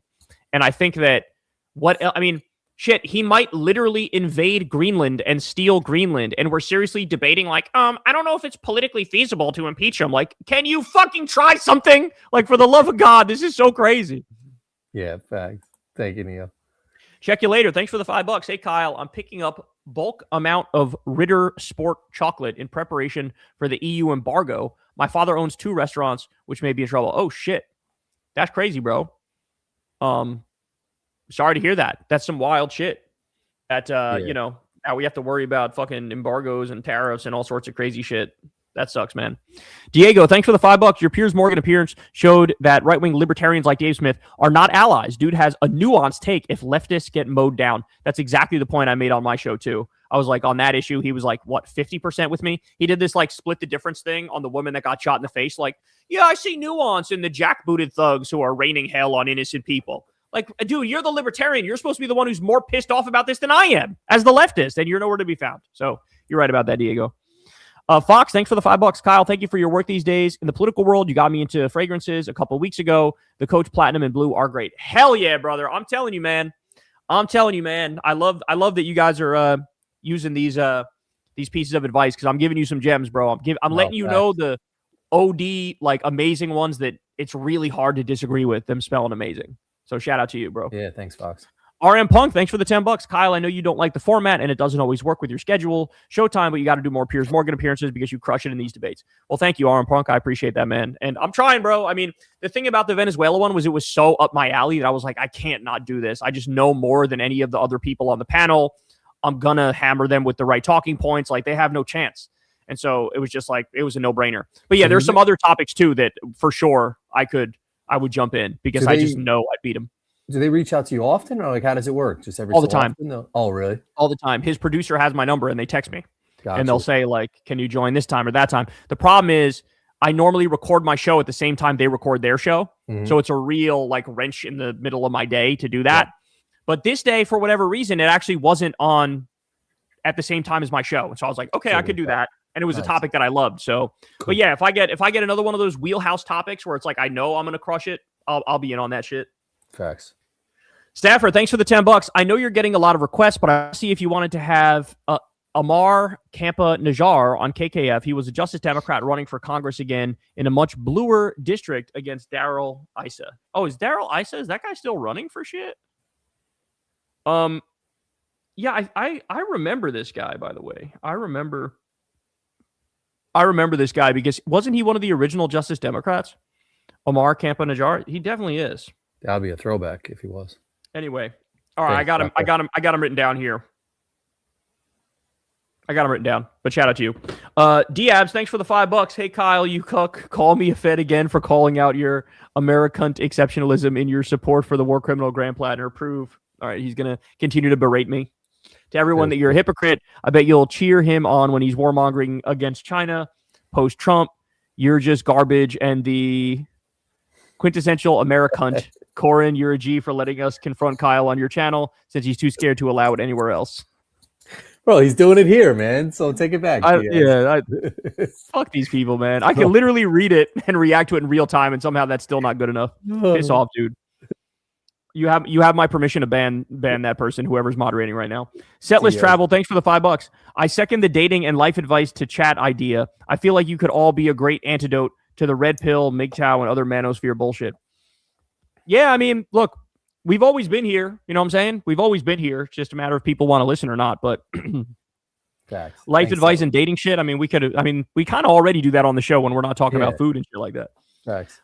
Handle, thanks for the $5. I got a pair of similar glasses. They're amazing. Also, be like Zoran, get a bidet. Yeah. Bidets are based. They are based. I'm glad you got the glasses too. Awesomely curious. Thanks for the $5. Kyle, look up regenerative agriculture and crop diversification. It would provide food security for hundreds of thousands of jobs. Yeah. No, I think you did comment on this the other week, Awesomely Curious, and it certainly piqued my interest, and it sounds like something we should definitely be doing. So it does sound great. We appreciate you. Thank you very much. The Grinch, thanks for the $5. Kyle and Corin, have either of you been in love before you got married, or did you marry your first loves? No, I've definitely been in love multiple times. What about you, Corin? Yeah, I think so. I think like my ex-girlfriend, I might have been in love with her or some shit. Or like I thought I was in love with her. Like, you don't know. I don't think I know what love is. Yeah. And I definitely have Crystal's definitely the love of my life in like Facts. the deepest sense, because like we really connect on a level that I've never connected with anybody else, and we vibe on a level I never vibe with anybody else. But certainly when I was younger, I thought I loved my girlfriends at the time. 100%. Like my first girlfriend, Katie, thought I was in love with her, and I was with her on and off for a very long time. There was another one that I thought I was in love with as well. So yeah, I mean, and also you're trying to get buns, so it's like, yeah, I'm in love with you, bitch. No, I'm just kidding. That person who just commented, like, bro, you guys are great to take on the manosphere. Now they're going, oh shit, no, you're in the manosphere. Yeah, but you don't know what like stage of love you're in until you meet the right one of like the one that you love. He's just playing, y'all. Don't worry. He does not objectify women so aggressively. We promise. MS Kerr, thanks for the $10. Kyle, can Crystal confirm if you guys went to Virginia Beach in May 24? My husband swears we drove by you guys, but I think it was doppelgangers, LOL, trying to settle our bet. Love Corin and Kyle here. I'll text her that right now and ask her. It's possible we were there because we were in Virginia Beach at some point, but I don't know if it was May 2024. Were we in... Hold on one sec. Hold on one sec. She texted me something. I'm just trying to respond to that before I text her this shit. Were we in Virginia Beach in May of 2024? She's probably sleeping now. She's probably sleeping now, so I'll probably have to tell you guys next week on Kyle and Corin. But it's possible. I'm just not sure if that was when we were there. What she'll do is look back through her phone and see if there's pictures from us being there at that time, and then we'll know for sure. Yeah. Just wave next time anyway. Shit, not you again. Thanks for the $5 to piggyback off Corin. Monte Mater in her channel made the point that in Uganda they cut off internet for election interference and possible here in US. Damn, I could definitely see some shit like that happening. Just not good. Not good at all. Did I say some shit anywhere close to piggybacking me off of? Well, just talking about how you were talking about how the cell phone's not fucking working. Yeah, they could do that on purpose. Was the point. No, thanks. Thanks though. AB Clay, thanks for the $10. Kyle, I'm your age and really want to get my own global politics channel finally up and running. Give me some tips, Mike Cabra, which topics get the most traction, etc. What other wisdom can you hand down? Well, my wisdom is just do it. That's my wisdom. If you're going to do it, just do it. Yeah. Don't talk about it. Don't ask about it. Just do it. Start doing shit. You're not going to get it right, but when you start doing it, at least you're doing it. And then over time, you can slowly but surely get better and improve shit. In terms of mic, an easy laptop mic is a Blue Yeti. That's probably the cheapest and highest quality thing you can get if you just want to plug it directly into your computer. He's got it right there. We used them forever. He told me back in the day. They're phenomenal mics. So I'd get a Blue Yeti. Camera, I mean, you could honestly get away with just using an iPhone. Which topics get the most traction? It changes day to day. But you also have to like give a shit and just care about what you're talking about. And if your soul's in it, people will know that your soul is in it and it'll do well. So that's what I'd say. Off the jump. Yeah. Appreciate you. I saw something Mr. Beast said too. It was just like every video you post, like get a little bit better. To Kyle's point, like if it's the cover photos, the better the next time. If your volume's a little better, but like to Kyle's point, like just do that shit. You got to just do it and stop talking about it. C-Metch, thanks for the $5. Kyle deservedly gets love every Monday, but shout out to Corin. Been watching KNC since 2016. Shout out to you, bro. Appreciate you, man. No, thank you. I mean, Kyle always gets the love, but like. The super chats, like that's all for my channel, so it's like I get love too, so I appreciate you guys. I appreciate all you guys, Kyle, everybody. So the love is shown. Fragile Wolf, thanks for the $5. When will you two sell out to Big Seltzer? Well, consider me already sold out, dog, because sold out. You know how much I love that seltzer, and he's got it right there. Look, matter of fact, I got my shit right here. Oh, Pellegrino banger. Problem is I'm out. That's the problem. I got a refill here. Staffer, thanks for the $10. Jenk is still saying he was right about the Republicans largely breaking with Trump on Venezuela and still citing Tucker Carlson even after he's clapping for Trump in that big oil meeting. Well, that's unfortunate. That's a shame. But thank you for the $10, bro. We appreciate that. Big Ken of Whoop ass, thanks for the $5. What do you know about Portuguese people? Any Portuguese stereotypes? Nothing bad or denigrating. I mean, the Portuguese are my tribe. Well, I know somebody who's Brazilian and speaks Portuguese. Mm-hmm. But I don't know any actual Portuguese people, if that makes sense. Yeah, I don't think I know anybody who's Portuguese too, but they speak Portuguese. Portuguese, yeah. They speak it all in Brazil. So I know a Brazilian who speaks Portuguese. Yeah. Shout out to you, bro. Appreciate you. Thanks, man. This guy's my favorite. Yeah, The this real guy's man. out there. Pentaxenstein, thanks for the $50 yet again. Evening, gents. Kyle, were you able to get all of Michael Knowles' ass out of your shoe? Apologies for breaking protocol, but Dark Matter 2525 has put out some amazing long-form thought pieces that are deep and well-reasoned. Nothing but love, guys. Well, we appreciate you, man. And I also appreciate Dark Matter Dude. I like that Dark Matter Dude. I see his videos sometimes, and they're awesome. So shout out to you, bro. We appreciate you. Thanks. Do you know again. if Michael Knowles put out any videos afterwards, like saying that I think he may have. Oh, no, really? he put out videos like coping and seething and pretending like he won. I think because I know the Daily Wire posted a clip trying to say that he won, and everybody in the replies was like, "Shut the fuck up! You know you lost." So I don't know how they can take away anything from that and think that they won. But I'll tell you why, because everything's fake, bro. Like everything's fake. Everything's made up. Everything's fake. Like people just say what they want and do what they want. The right winger now, the ultimate postmodernist. They don't care about the truth. They care about like their feelings, and that's all it is. You know. Well, he got demolished and it showed. Thanks a lot, bro. I appreciate it. Yeah, you're the man, bro. Thanks again. Very kind donations every week. Intelo, thanks for the $5. Do you know what's ironic? The film Greenland is one of my favorite disaster / end of the world movies. I didn't even know there was a film named Greenland that was about end of the world shit. I feel like it's fairly recently. It could be like 2 years or some shit, but I remember seeing some shit Greenland, and it was like some end of the world shit. Yeah, I vaguely remember it. I never saw it. My goat is still the day after tomorrow. That is a good one. Awesomely Curious, thanks for the $10. My litmus: close all overseas bases / defense by 80%. Smash monopolies, abolish ICE, DHS, CIA, CBP, NSA, prosecute war criminals, enablers, economic and digital rights, public campaign finance. That's one of two. So if the next one is up there, we can jump into that one if you have it. If you can't see it, it's okay. We can just wait till it pops up. Yeah. Abolish private equity, universal basic material rights, justice and equity for marginalized peoples, workers over corporations. Yes, it's intense. Well, at least you know that you're asking for a lot, because I don't think there's any Democrat who's going to hit that level. Maybe I don't even think the Green Party candidate would hit that level, if I'm being honest with you. But a lot of shit in there. It's good to have standards. My litmus close all overseas. Oh, yeah, we already did this one. Yep. But shout out to you. We appreciate you. Thank you very much. QC man, thanks for the $5. If you and Corin somehow ended up in prison together, how long would the sentence have to be for him to start looking like Crystal? 1 year, 10 years? There's literally no amount of years that could do that, because Corin is Corin and he's a male. I never understood this shit. Like, oh, if you go to prison, like all of a sudden you'll be like, dick, maybe. Like, no, I'll just jack off. What the fuck, bro? Exactly. Yeah. Like I still have a brain and a memory bank and things I've seen in life that I can go back into.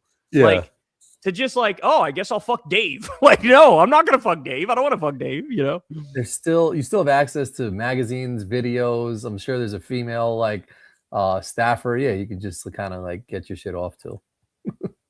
I mean, yeah, it's so crazy to just be like, I'm straight, but today, let's try. In 2 months, I'm gay as hell. What the fuck is that? Stafford, thanks for the $10. I found your channel as a Steven Crowder viewer after you mocked him for saying Hitler was a lib.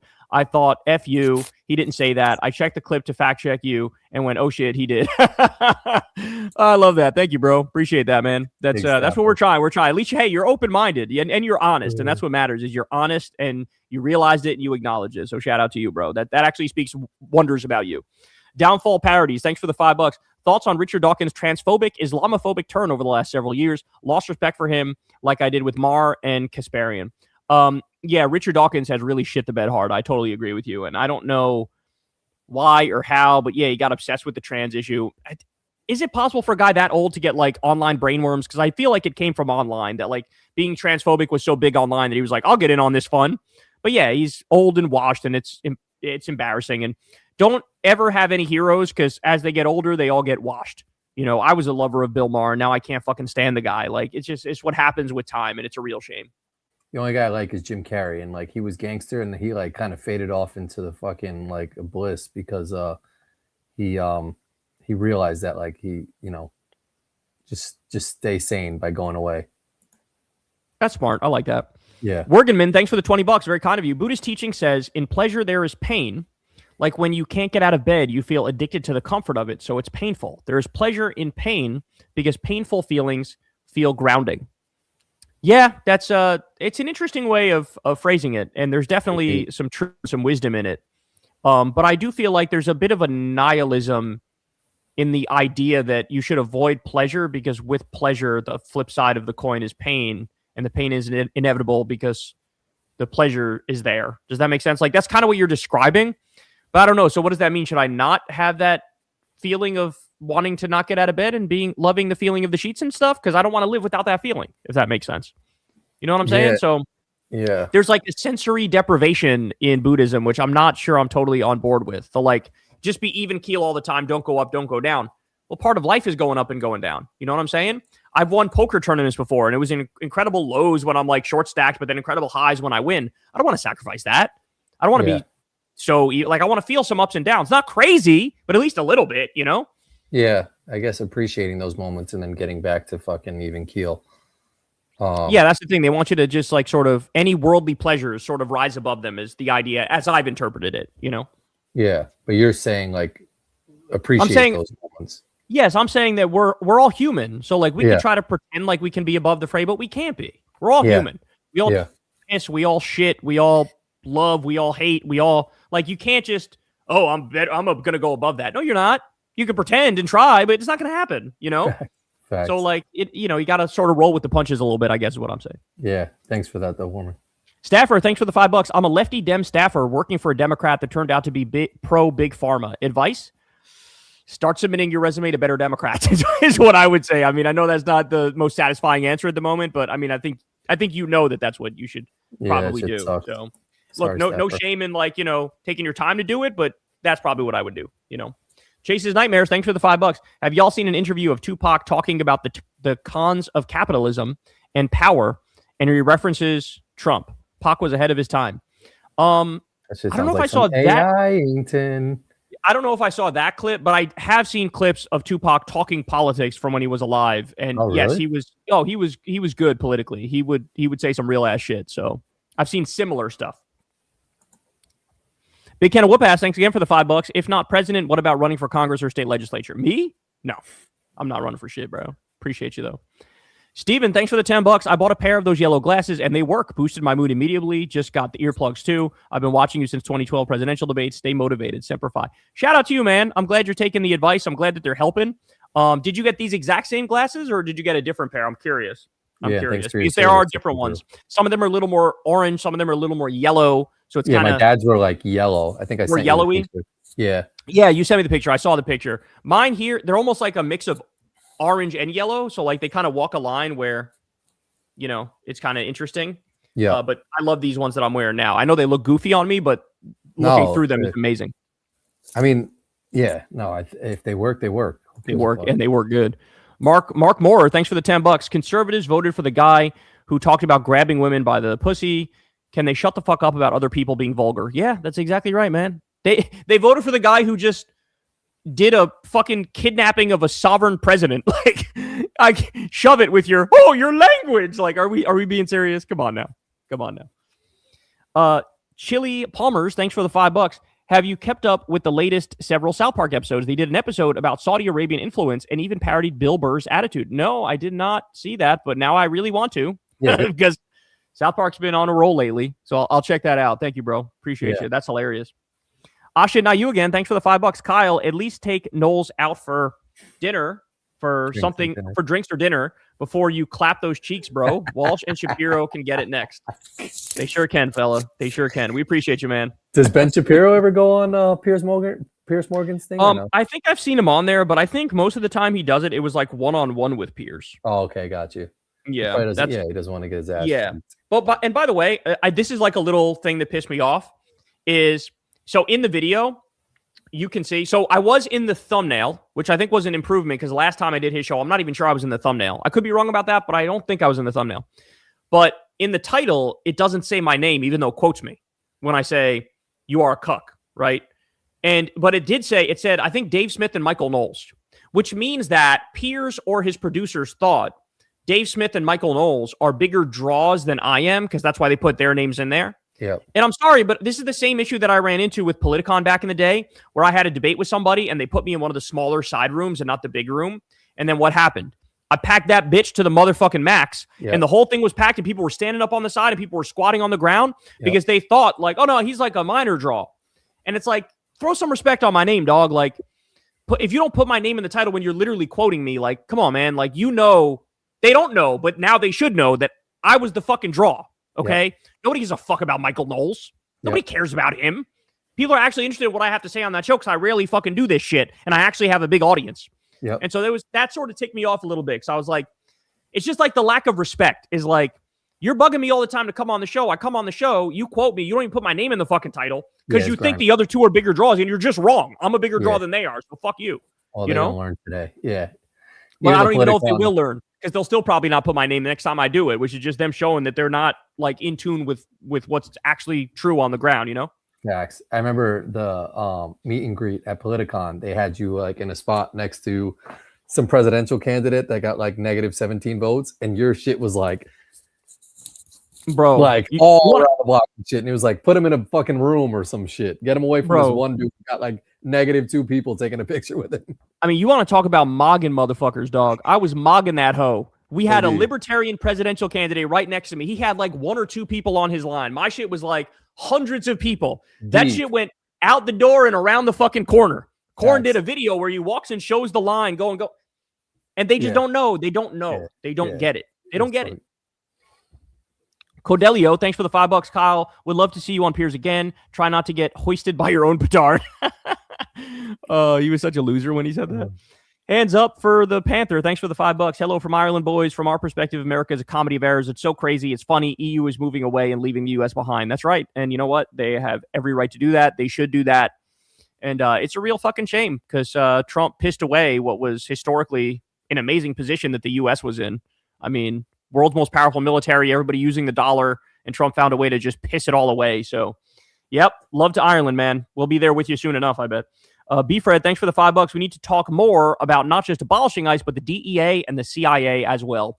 Yeah, I think that right now we're going to have to ride the wave on how horrible ICE is and first abolish ICE. But I hear you, brother, because a lot of these government agencies are just like fronts for capital and fascist fucking hellholes. Like it's all bad. It's all bad. We got a troll. Trackside, thanks for the $5. Calm down, Kyle, on your videos. You've become unhinged like Jank. Well, then don't watch. What do you want me to tell you? Jimmy Byron songs, thanks for the $10. Kyle, I wrote a song about you called Nicotine-Skins, Caffeine-Ski, and Kyle Kulinski. I've seen it. It is dedicated to your struggle. I sent to Lilith, who said that she sent it to you. Love you too, Corin. Bro, I saw your video, and I appreciate that, man. Thank you. I did. I listened to it, and I got a good smile out of that. We appreciate you, bro. Thank you very much. Jimby. Thanks for the $5. What are your thoughts on the far left storming a Christian church? Imagine the left if that was a mosque. I support it because the pastor in the church was a supervisor for ICE. So storm away, my friends. We appreciate you. Thanks, Jackson. Lefty Memes, thanks for the $5. Canadian government website still says to take normal safety precautions to travel to the USA. Do you think it should be high precautions or avoid travel?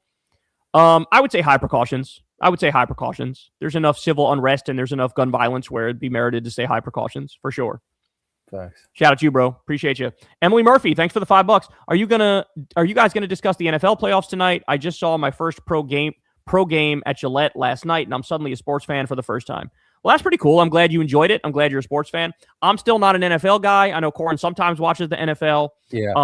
On MLK Day, though, they have all basketball games on TV all day. But unfortunately, I didn't get to see. I was working all day. I didn't get to see much of them. Well, the national championship is tonight. I don't know if Indiana or Miami is winning, but Indiana's quarterback is ridiculous. But if you went to your first game at Gillette last night and you're a Patriots fan, you had a great time. The Patriots have been good for a while. I lived in Illinois for a while. The Bears are really good. They lost a fucking unreal game last night. Caleb Williams had like this throw on 4th down that was It's a good time to be. I mean, you're watching NFL playoffs at the right time. So, it's the conference finals, divisional finals. This is where like the best of the best are coming out.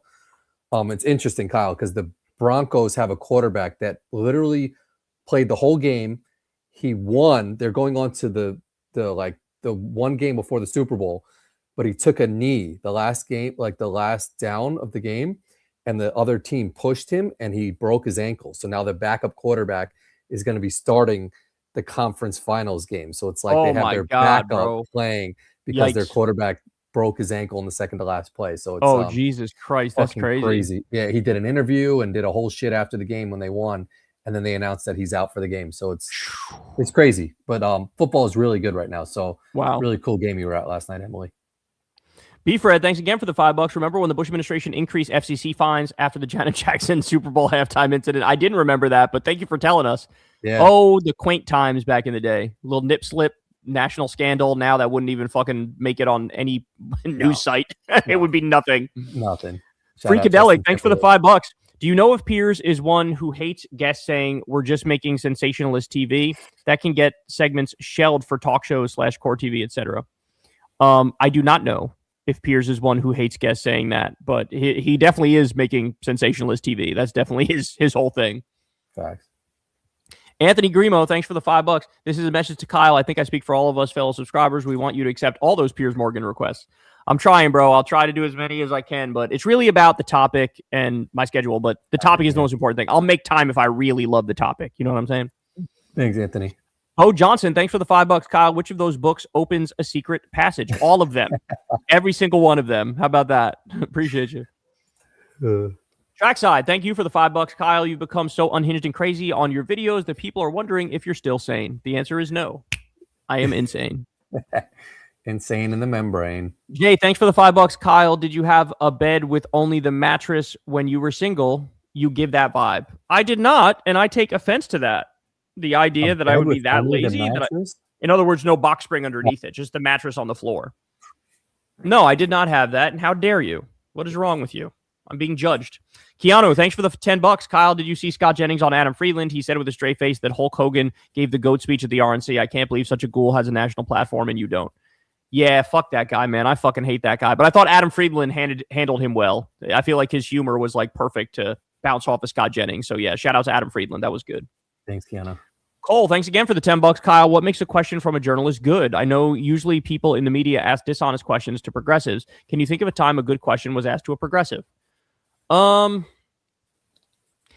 don't know. I'm sure progressives at one point or another have been asked something substantive about war or about tax policy or about healthcare or whatever. But yeah, most of it is gotcha shit. Most of it is framed from a right-wing perspective.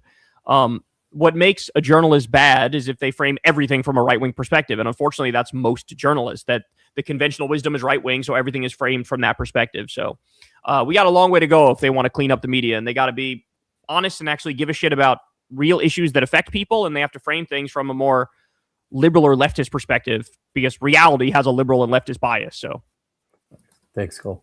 Stafford, thanks for the $5. Forgot to add Amar's district is bluer because of Prop 50.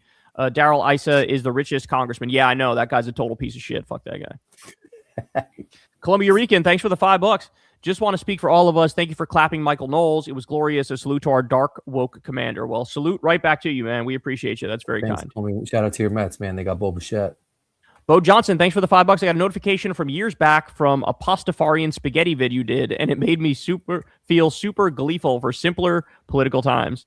Yeah, that I feel the same way, bro. I feel the same way. I wish we could have to talk about stuff like that instead right now. The only dollar one I'll do, yeah, like Sloppy Joe's, man. Who the fuck doesn't? Micah, thanks for the $5. Nikki sure hates Don Lemon and the left.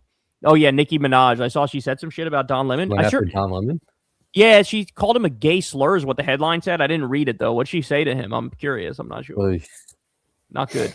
Chase's Nightmares, thanks for the $5. Kyle, have you heard about the Joy Awards? It was hosted in Riyadh and a bunch of A-list celebs were there. It was giving comedy festival vibes. I did not hear about that, but I'm not surprised to hear that also you got the celebrities selling out, not just the comics, not just the athletes. Now you got the celebrities selling out too to Saudi Arabia. Not surprised. Yep.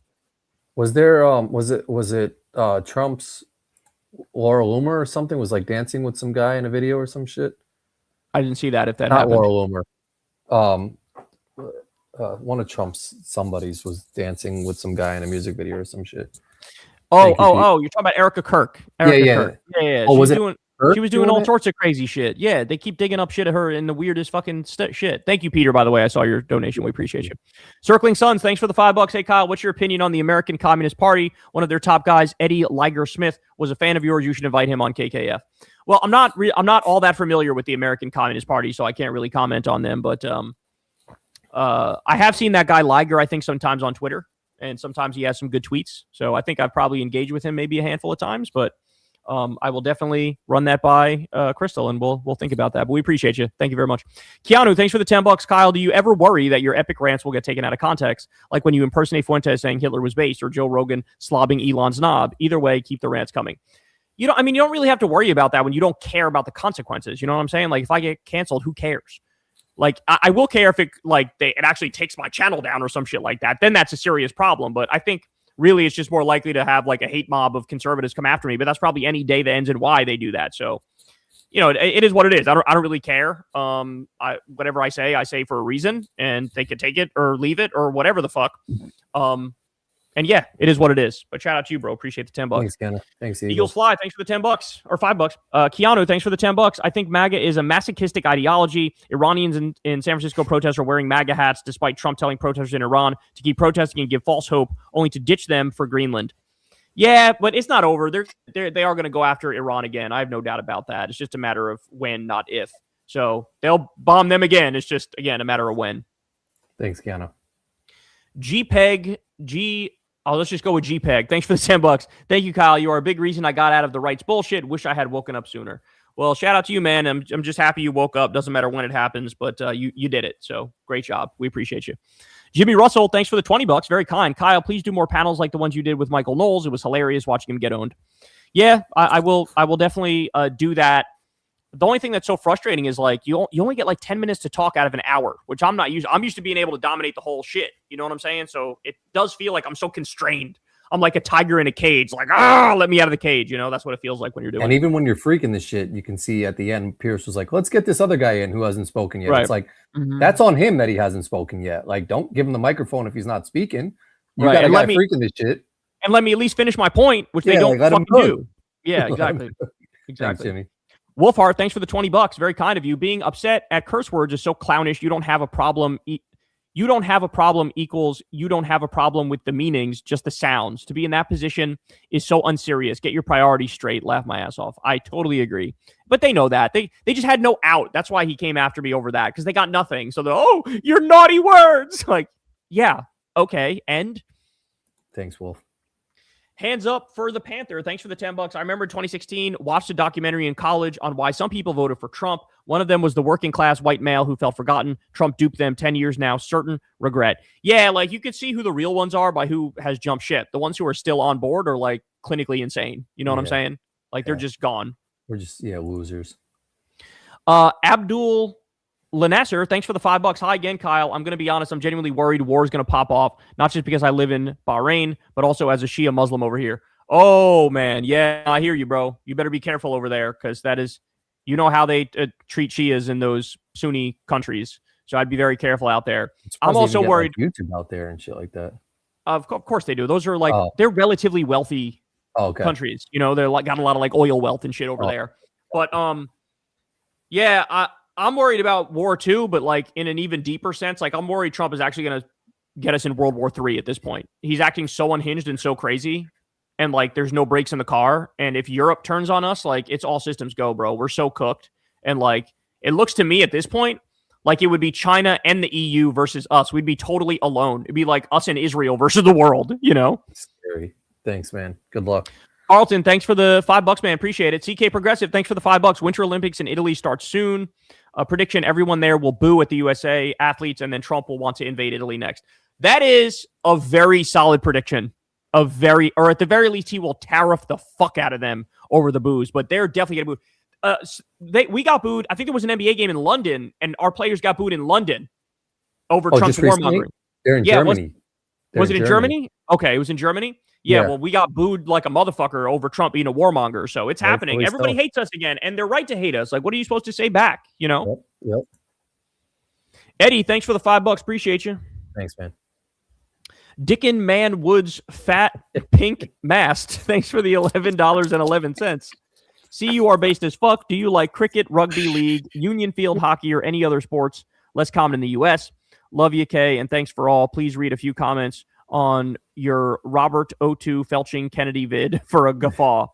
Shout out to you, man. Appreciate that. The only sports that I'm super interested in, I watch golf all the time, and I watch basketball all the time, and I watch tennis. So, I was gonna say some live tennis.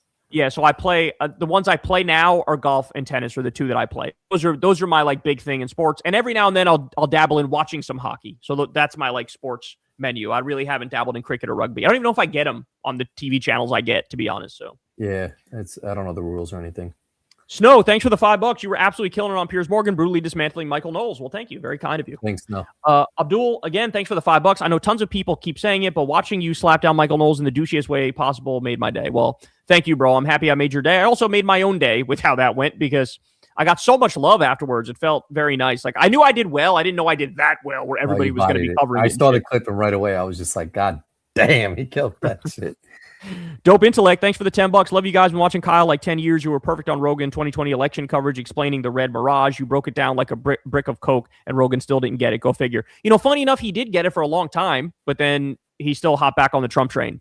He actually told me one time that whenever people tried to bring up stolen election conspiracies for the next like 3 years after that, he would always go, Kyle said it was going to happen, and he explained it perfectly. But obviously, it didn't stick hard enough because he eventually endorsed Trump again. So, like, fuck him. But yeah, I mean, I agree. Like, I did a lot of preparation for that, and I explained it perfectly, and it still didn't matter at the end of the day because he eventually rode the vibes because that's what he does. He's a fucking wave rider, you know? Right. Brand P, thanks for the $7. Kyle, I'm up to date on your relationship with Rogan. Be curious if you two have talked since 2024. How would you approach a conversation with him today? I wouldn't. I actually blocked him. I actually blocked his number. As soon as I started going like hard in the paint against him because he was just so disappointing and went full MAGA, I was like, if he were to text me like all pissed off or something, I wouldn't even want to engage the conversation. So I just blocked him. I was like, fuck this guy. So I blocked him. I don't know if he's ever tried to reach out to me because I can't see if he tried to reach out to me.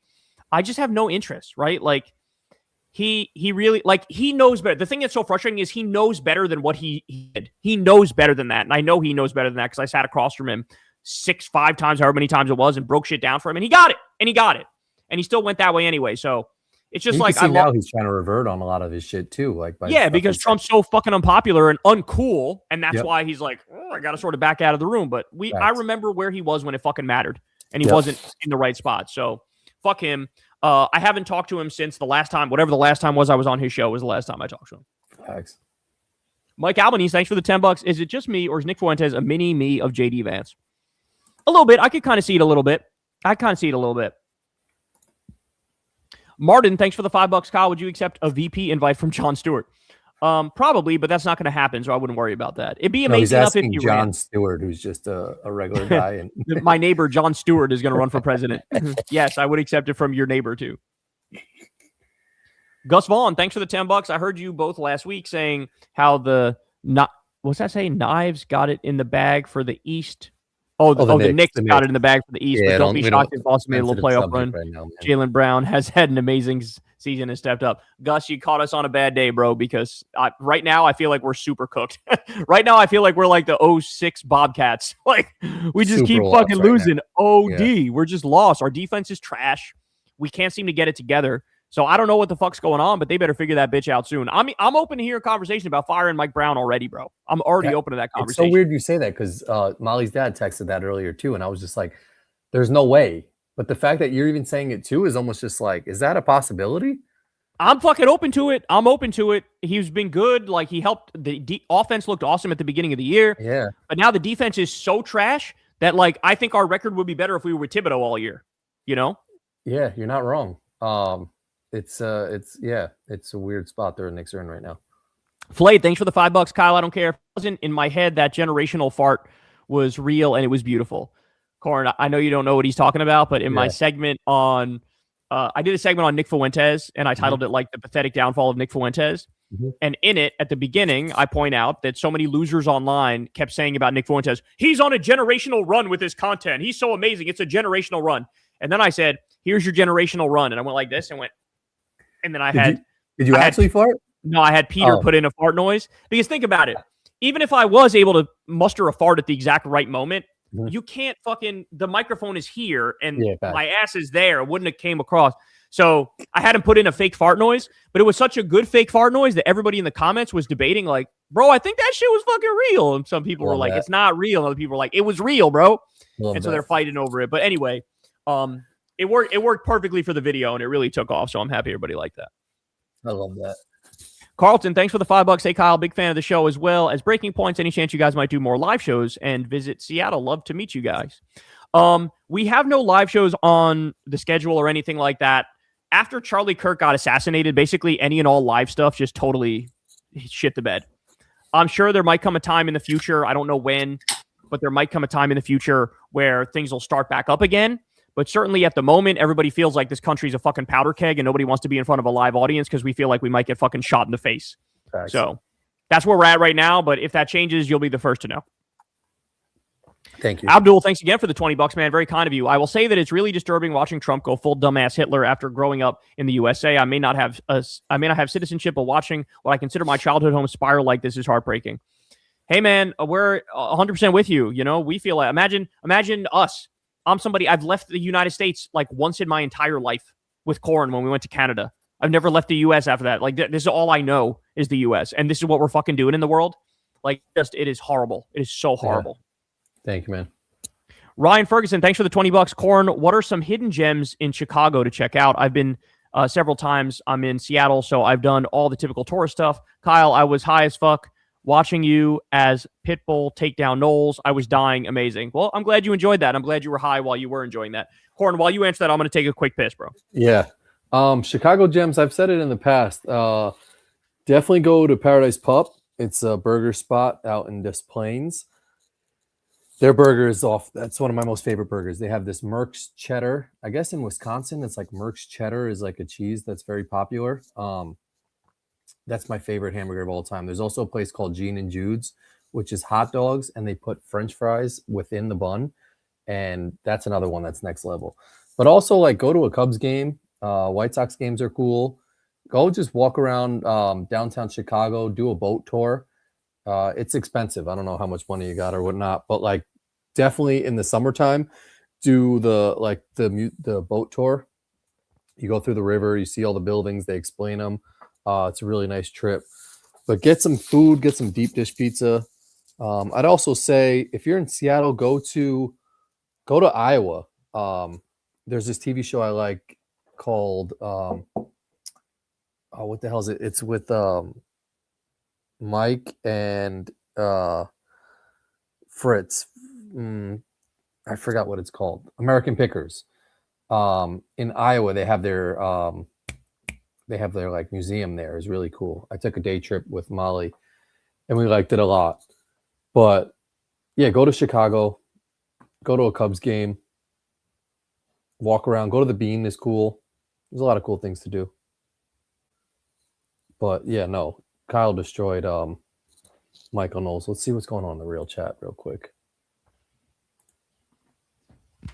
Pat's Pizza in Chicago, Tavern's down. Okay, I'll check that.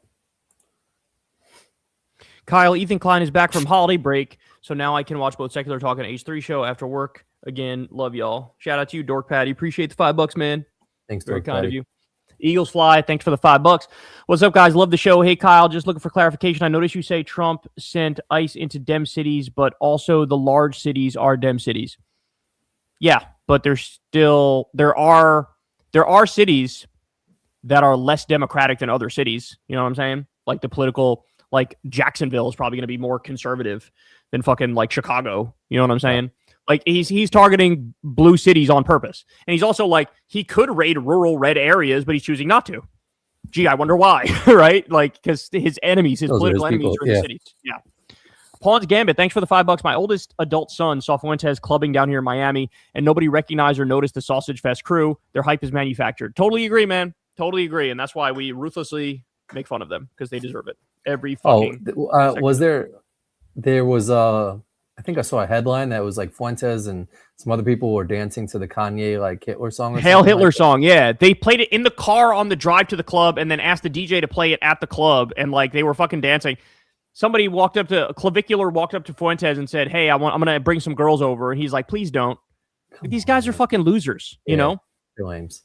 Carl Schmidt, thanks for the $5. Kyle, you should have Minuit Man Milo Rossi on KKF sometime. He's an archaeologist from Pennsylvania whom somebody calls out the racism in pseudo-archaeology. Interesting. Never heard of that guy before. Shout out to you, bro. Thanks. And Taxenstein, thanks again, man. $50. Not a God guy, but the Catholic Church seems to be working on a modern-day rat line. Pathetic. I mean, haven't they always been? I mean, they also have a huge pedophilia problem. You know? Yeah, exactly. Like, yeah. Sort of like the original Epstein. Yeah. I mean, I'm kind of a God guy, but like the Catholic Church doesn't have to be the end all be all for God. No, they're and JD Vance is a Catholic now, which makes Catholicism even less cool than it was before. Yeah, 100%. Yeah, I was raised Catholic, actually. My mom's Catholic. I was raised Catholic. But shout out to you, bro. Appreciate you, man. Yeah, a real one. Yeah, super kind. Mohi, thanks for the $5. Spanberger, lots of good tax increases for the rich, but also lots of new unnecessary sales taxes that will hurt the middle class.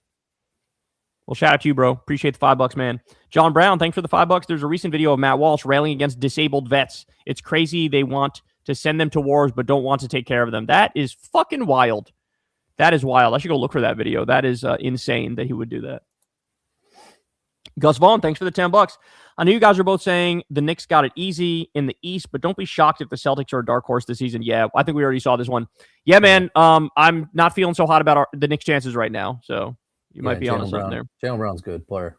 And the Pistons, too, could fucking beast. Martin, thanks for the $5. Corin, have you ever tried Uzbek Uyghur food? If not, try plovs, samsa, and lagman. What makes you think I'm gonna like that shit? No disrespect, but I mean, I don't even know where I can. They probably have that in New York City somewhere, right? Yeah, but it might be hard to find, to be honest. It's probably mad hard to find. I don't even know like what ethnicity that shit is. But yeah, maybe if I come across that shit. Nathan Ogilvy, thanks for the $10, man. G'day, boys. In Australia, our Trump Pauline Hanson is rising. Her party, One Nation, overtook our Republicans in polling. First time ever. I tried Jenk's approach, but you're right, Kyle. You have to fight back. Yeah, man. Yeah, you can't, no fucking quarter for these people. No holding hands, no singing Kumbaya, no casually walking through it. You got to smack this shit down and say, this is fucking unacceptable. That's all it is. There's no way around it. Appreciate you, Nathan. Thanks, Nathan. The Force is dead. Thanks for the $10. My mom soured a bit on you over your Biden criticism last year. She was scared of anything helping Trump win. Can you make the case for why it was necessary to call it out? Rest in peace, Michael Knowles. I'm not quite sure what you mean by my Biden criticism. That just the fact that I was saying he was super old and he shouldn't be our nominee. I mean, I think that's factual. I think he would have lost by way more than Kamala lost by. So you got to be honest, man. Like, look, don't get me wrong. The Democrats are always going to be better than the Republicans, and the Republicans are literally a fascist, terrorist death cult. But at the same time, we still have to be honest about stuff. Like, that doesn't mean I could never criticize a Democrat ever. And there was plenty of stuff to criticize there with Biden, just in context and in perspective. You know what I'm saying? Facts. Abel's Holiday, thanks for the $5. Have you ever smelled Very Sexy for Him by Victoria's Secret? They discontinued it, and it's like $500 on eBay now. Do you know anything that compares? So I've never smelled it, but I'm going to warn you, don't buy any fragrances on eBay. They're almost all fake. Like, I'm talking 80% of them are fake. They're like made in China. They're just like fake. They're just fake. In fact, Crystal bought me one on eBay and we got it. It was fake. I watched a YouTube video of one of the fragrance guys I like watching, and he did a test. Like 80% of the fragrances that he came across totally fake. So never buy fragrances on eBay. There's a huge fraudulent problem there. I'm surprised they don't verify it. I know for sneakers, they do like an eBay verification shit. They don't give a fuck. In fact, this guy reached out to eBay and gave them a list and proof of all these things being fake. They did nothing. They didn't care at all. Yeah, it's really gross. It's really fucking disgusting. Huh. The Daniel, thanks for the $5. Kyle, I had a nightmare last night where you, Trump, and Epstein were taunting me for struggling on the LSAT. Why you guys got to do that to me? I would not do that to you, my friend. So that is definitely a false dream. But Trump and Epstein, on the other hand, Lord only knows what they would say. So don't lump me with those psychopaths. Lefty Memes, thanks for the $5. Thoughts about Marianne Williamson endorsing RFK Jr. for DA Secretary at the beginning of the second term? I supported her in 24, but was disappointed. Yeah, no, I agree with you. I mean, look, she's always been, on that issue in particular, I've never been in agreement with her. She's part of the LA community and like it's like, I don't want to call it the hippie community, but it's like sort of like a natural medicine, organic mindset. It's the like original lefty anti-vaxxers, kind of like that group of people. And they all liked RFK and RFK liked them. And so I think that that's what she saw, is she viewed him through that mindset and that perspective. But yeah, I agree. I mean, RFK is just a crank and he's anti-science and he's a psychopath. And I think now she would probably say, yeah, it wasn't a good idea. I think she would say that now because she is way more rational than he is. And it's not even close. We're making our way to the end here. Martin Crank, thanks for the $169. Thoroughly enjoyed your ruthless annihilation of that Knowles loser. Anyway, I've been wondering how you and Crystal tolerate Saagar's terrible takes. Is he just the designated right-wing lol cow? Blink twice if I'm right. Well, I mean, and I think I answered a similar question to this recently. Yeah. We don't tolerate the takes. Like, we don't. Like, she fights with it in real time. and then she might roll her eyes. Like that's what it is, right? Like there's times where it's just like fuck, and it is what it is. But it's baked into the cake of their business model, that the whole point is they're going to disagree sometimes and they're going to fight it out. And so it is what it is. Sometimes it's easier than others. Sometimes it's more difficult than others, but you live to argue another day and you live to go through another day. You just got to make do with whatever you got. You know what I'm saying? Yeah. Thanks, Mark.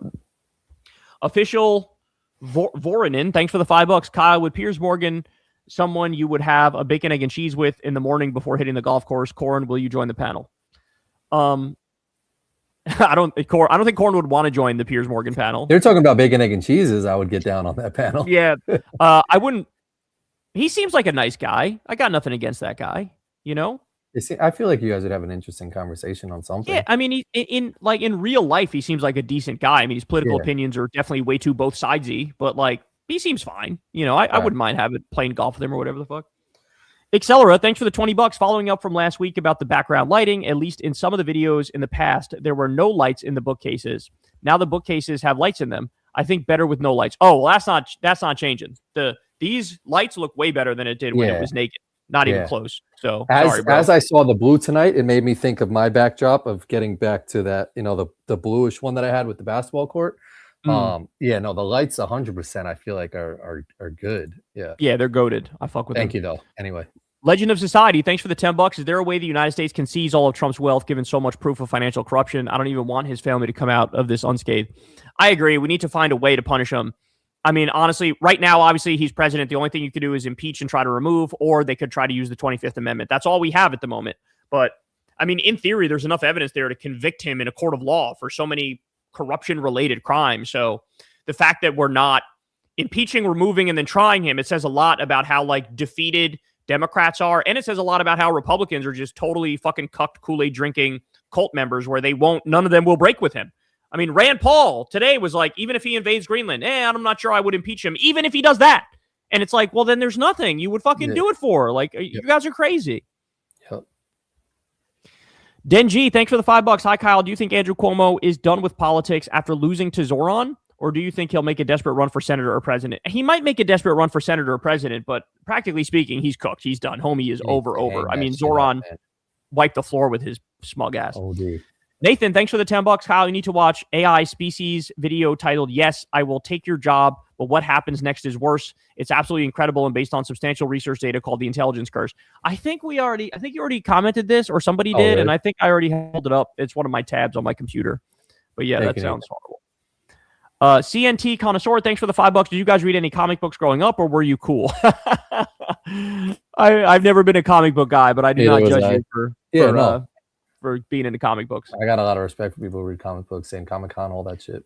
Faded Francis, thanks for the $5. Love seeing you on Piers Morgan. We need Kyle on the front lines more often. Any plans on future debates? Also, listen to my new song, Ho, Cheers.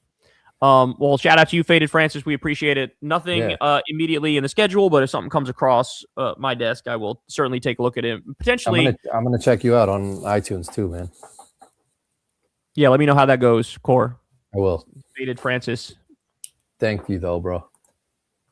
Jason Vogel, thanks for the $20. Kind of think these psychos in office will do everything to stay in power. They know the moment they lose power, they will be prosecuted, found guilty, and locked up. They also know they have limited time to enact their final plan. You know, what's interesting is I'm not even sure about that part, though. Like, they might feel like, hey, if we lose power, we're going to be prosecuted, found guilty, and locked up. But honestly, so many of the Democrats would not prosecute them, find them guilty, and lock them up. I think they're perpetually cucked and they're perpetually stuck in the mindset that Obama had of like, we're not going to go after Bush and Cheney for their crimes. So I don't even know if that's true, but I hope it's true. And, I hope they are terrified, and I hope we gain power and we actually do that shit. Iraq Show, thanks for the $20. If Nick Fuentes came out as gay/bi and pro-LGBTQ because of the overlap with looks maxing being gender-affirming care, could conservatives scoop LGBTQs from the left to win 28? Would calling him gay not be an insult then? No, I don't think any of that is really likely to happen. I don't think conservatives would win the LGBTQ community if Fuentes comes out as gay. I don't think that's going to happen, bro. We'll probably lose a lot of followers. Yeah, but we appreciate your $20. Very kind of you. Stadia File, thanks for the $5. What do you think about a Cohen flu? Sorry if it's already been asked, just got here. It actually hasn't been asked yet. And my reaction to it is sort of, I told you so. I've always said you can't just trust these fucking people that make a turn like this. Like Ashley St. Clair is trying to make a turn. She was one of the, Elon Musk's baby mamas, and she was super conservative. Now all of a sudden she's like, oh, I actually feel bad for trans people, and I'm pro-trans now. And she did an interview with fucking with Taylor Lorenz, and it's like, why do we don't trust these people? They're fucking full of shit. They're full of shit. So Michael Cohen, he was bashing Trump for a while, and he was part of the Midas Touch network. I mean, shout out to the Midas Touch people, though, because as soon as he flipped, they immediately were like, we're done with him. He's not on our fucking network anymore. Fuck him. He's on his own. So they did the right thing immediately. Mm-hmm. But yeah, I never trusted Cohen. I mean, he was Trump's fixer for like a fucking decade or more. I would never fucking trust that guy. He's back to MAGA now? Well, yeah, now he wrote a piece saying, like, I was coerced to testify against Trump. Come on, man. This guy's just trying to, yeah. I know, and it's so, and I never trusted him in the first place. I feel vindicated in never trusting him. You can't trust these people, bro. You just can't. Yeah. Araxo, thanks for the $5. Looks maxing and transhumanism is the future of humanity. Evolution is happening, and the left is trying to stop it. Really, bro? Looks maxing and transhumanism? You're trolling. He's trolling. I know he's trolling. That's not real. George Weir, thanks for the $10. Yo, Kyle, this forensic analyst, Dr. G on YouTube, went through the Epstein cover-up, specifically the jail/his death. It's crazy. Definitely worth a look/possibly covering. Much love to you and the channel. Shout out to you, George. We appreciate it, man. And thanks, yeah, that shit is, I mean, they've been lying about that from the beginning, bro. There was evidence of murder from the very beginning. Jesus, thanks for the $10. You think Trump would pardon his family for all the crypto shit, or he'd bail to the UAE if his opponent wins? I could definitely see Melania moving to Slovenia or something like that. I don't know, man. I think that first of all, I think they're going to try to stay in power. But second of all, even if they do somehow lose it, I think that they think Democrats are cooked ass bitches. So I don't know if they'd feel like, oh, we need to escape. Maybe some of them they do, but I don't know. I feel like that Biden pardon shit, right? Where he just pardons his whole family. 100% he's going to try to pardon everybody, I think. But I think he might pass away before he can do that, which leaves him wide open, That would be fucking crazy. Grant Plattner, not the real Grant Plattner, I'm sure, but thanks for the $10. 8 years from now, if Jonathan Ross came out and said that Israel is bad and that we should have Medicare for all, would you vote for him? Okay, why are you doing this, bro? This is a Graham Plattner hater who's trying to get me in some logic show, like epic own, bro. You got me. You know what? I disagree with Plattner now. I'm going to vote for the Republican, or I'm going to vote for Janet Mills, the conservative Democrat. Fuck you. Justin H. Music, thanks for the $10. Happy Monday, guys. Also, John Stewart 2028, overcome the stink. I really, really, really hope he runs. So do I, bro. That'd be awesome. Scar X, thanks for the $5. For shits and giggles, if you were in a Jubilee video, what topics, questions would you pick to debate on? Doesn't have to be political. I mean, it would be political. I'd probably talk about how Trump hates free speech, probably talk about how Trump's a imperialist and a warmonger. I'll probably talk about how Trump's the most corrupt president we've ever had. It'd be basic stuff like that. Pentaxin team, thanks again for the $10. John Stewart, Dolly Parton, 2028. That would be hilarious. Dolly's a little long in the tooth, fan, right? Yeah, true, but Dolly's a little long in the tooth. You'd probably go with somebody a little bit younger than that, but I love the idea. Thank you, bro. Steven, thanks for the $5. Hey, Kyle, Red Bar podcast that covers the Rogan Sphere said he's doing an investigation on you. What are your thoughts on this channel? He's not, and you're trolling, and I've seen some of that guy's videos. He can be funny from time to time. He's also kind of unhinged, but I don't know. What do they call it? Like chaotic neutral is how I describe him. Tony D. Rock Lover, thanks for the $5. Kyle, before your show, I was in an SJW phase. Thanks for the education on left-wing politics. Piers Morgan is maddening with his BS. Well, thank you, bro. Appreciate you. Thanks for the $5. Silent Player, thanks for the $5. On Knowles' channel, he literally titled in the Piers Morgan video that he destroyed you. This shows you how hard the right has to cope on anything. Yeah, and it also shows you they lie. Like, if I got my ass beat in a debate, I have the self-respect to just not talk about it and not post anything about it. Mm-hmm. You know what I'm saying? Because that's honest. It's honest to be like, you know what? I took my lumps. I'm going to just walk away.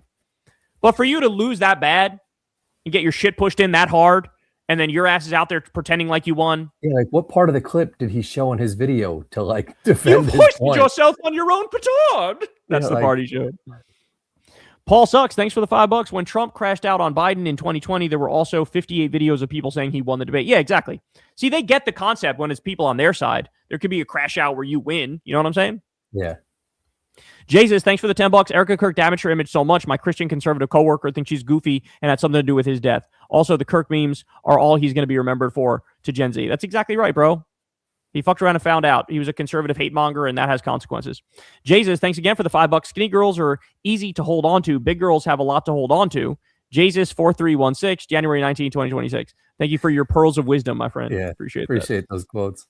Hate Cube, thanks for the $7. It's 104 Yankee degrees in Australia right now, and my girlfriend is in bed with the flu. What gives? Also, love Know Nothing Knowles posting clips of him getting KO'd. Just put on some layers, man, and sweat it all out. Benjamin Good, thanks for the $5. Clarify my last one. I meant the U.S. claim to places like California compared to the Kingdom of Denmark's claim to Greenland. Got you, bro. Thank you, man. Appreciate you.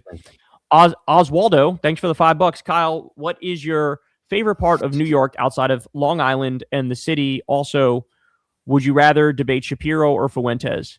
Probably Shapiro, just because I don't like validating somebody who's like openly kind of a Nazi. To validate that in a debate seems extra sort of weird and fucked up, and almost like you're conceding up front by even having the debate.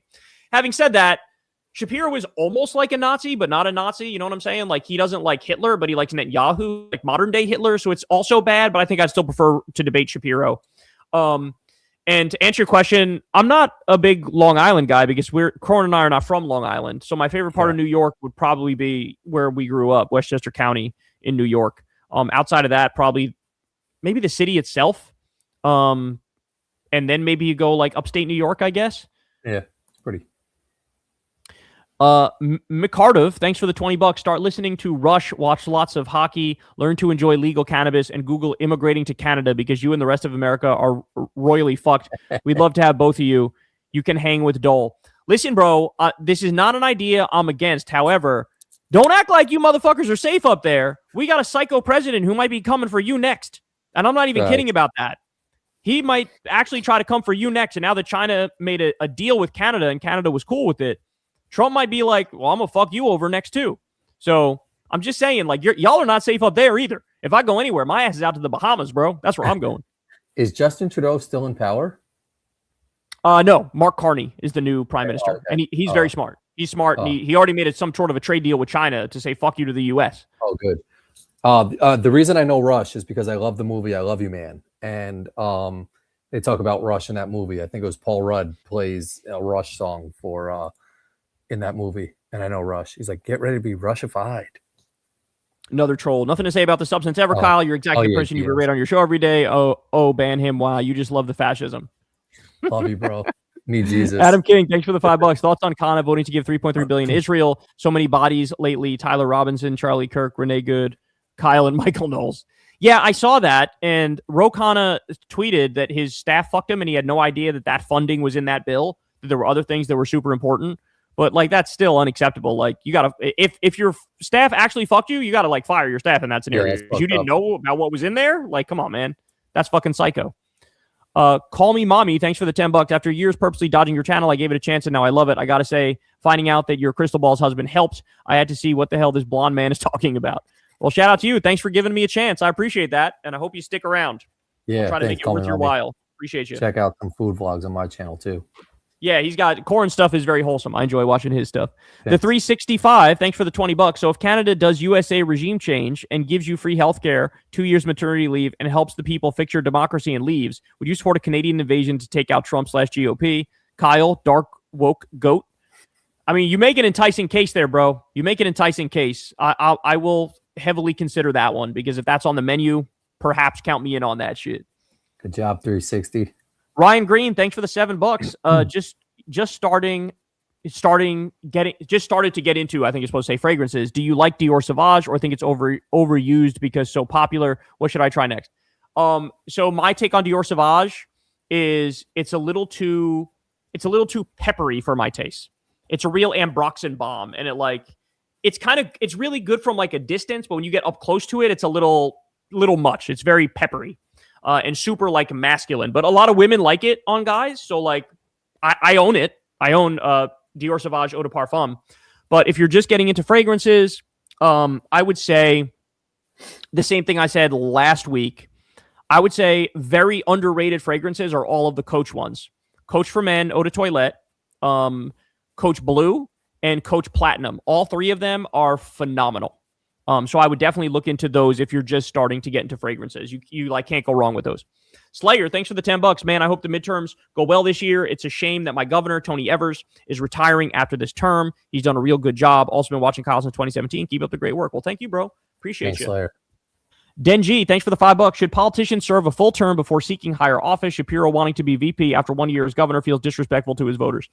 I mean, I see where you're coming from, but I don't know if regulating that would maybe hinder us a little bit in ways we haven't considered. But, you know, I see your point. I see where you're coming from. That's potentially, it would make sense.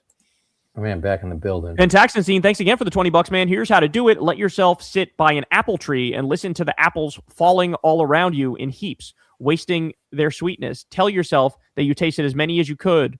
Louis Erdich, the painted drum. I'm guessing that's some sort of essay or poem or something like that. Sounds like it, or like a painting or a picture or something like that. But I'll sit by an apple tree. I go apple picking. Thank you, though, bro. Area 51, thanks for the $5. There's a classic action lawsuit against you, Kyle. You were spitting so much fire, homes were burnt down, and phones spontaneously combusted. Thank you, bro. Christina Cartoons, thank you for the $5. OG fan here. How do you feel about being called dark woke, and how aware are you of the massive influence you've had on all these new lefty YouTubers? I'm somewhat aware of the influence I've had on, you know, lefty YouTubers. There are some people who I'm like sort of very proud that they modeled themselves after me or my show a little bit. That's very heartening, especially because a lot of them are doing great work, and I think they're good people, and that makes me really happy. And they avoided all the downfalls and the pitfalls of being in this space, like going like so anti-Democrat that you horseshoe and become pro-Republican. We've seen that happen with like Jimmy Dore and some other people, and they've avoided all that, the ones who modeled themselves after me. So I'm somewhat aware of it. Being called dark woke, I guess I like it. You know, it's like, yeah, we're back and we're fucking, we're not playing around this time. I and still that's miss that OG, the one who did like the TMZ channel, like back in the day. Oh, that is a Progressive Voice, right? No, was it Progressive Voice? It was like a little chubby kid that like. I think Progressive Voice. Is that who it was? I'm gonna look it up right now. I think that's who you're talking about. Yeah, the Progressive Voice. That's right. Yep. Is he still a thing? I don't think so. Let me he see. used to go oh no, hard. yeah. He posted a video 14 hours ago. Oh, that is him. Yeah, Progressive Voice. Yep. So it was. Is he popular? So right now he has 72,000 subs, 72.5 thousand subs. Oh, he's got more, man. He posted a video 10 hours ago and 14 hours ago. But hold on, wait a second, Corin. This is so crazy. This is so crazy. Literally, he posted today, and the last time he posted before that was a year ago. Wow. So he just came back today, and you mentioned him. That is kind of crazy. That is very crazy. Damn, Progressive Voice, man, make a video on us, bro. You were like the OG. I think he fucked with him. I don't know if this is fair. I don't know if I'm remembering this correctly, but I think he may have turned on us at some point. But he did. He definitely did. But it was like in like a lighthearted way. I feel like. I don't think he was like true hate. Like he's got love in his heart. Slay, thanks for the $5. Please get out there. More debates, interviews, etc. More people need to see a true lefty smack Republicans. Is good for our country. Stop hiding. I'm not hiding, bro. I just did the Piers Morgan thing. Relax. But thank you, Lucas. Thanks for the $5. These days, unhinged just means you have a functioning outrage meter. You're the best type of unhinged. Plus, it's entertaining. Yeah, I agree with that completely. Which is why I act like I act and why I say the shit I say for sure. $2 garage. Thanks for the $5. Kais grabbed my girlfriend's cousin.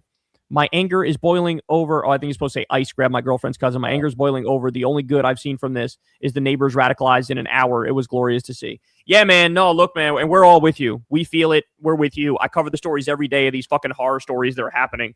And they're not going to get away with this. They're just not. It's not going to happen. We're not going to let this fucking continue.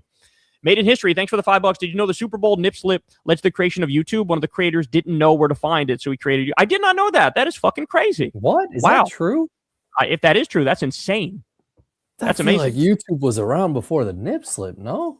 But if not, that's I think it was like 2006, 2005, 2006. I think that's when it was created. I wouldn't doubt your history knowledge, but that's a good fucking tidbit. Slayer, thanks for the $5. Given how things are going with ice, how much do you want to bet that other countries are going to start boycotting the World Cup and the Olympics? I hope they do. I hope they pull it out of the U.S. I hope they pull it out to say we're not fucking taking your shit anymore. Yeah, it's crazy to think. That's a good ass point. That might fucking happen.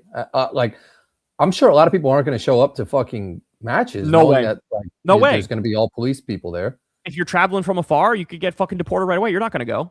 Yeah. Damn. Jorgensen, thanks for the $5. I want to pay money to argue with the host of the Kyle Kulinski show in a chat message. Hey, Corin. making fun of the person who was arguing with me.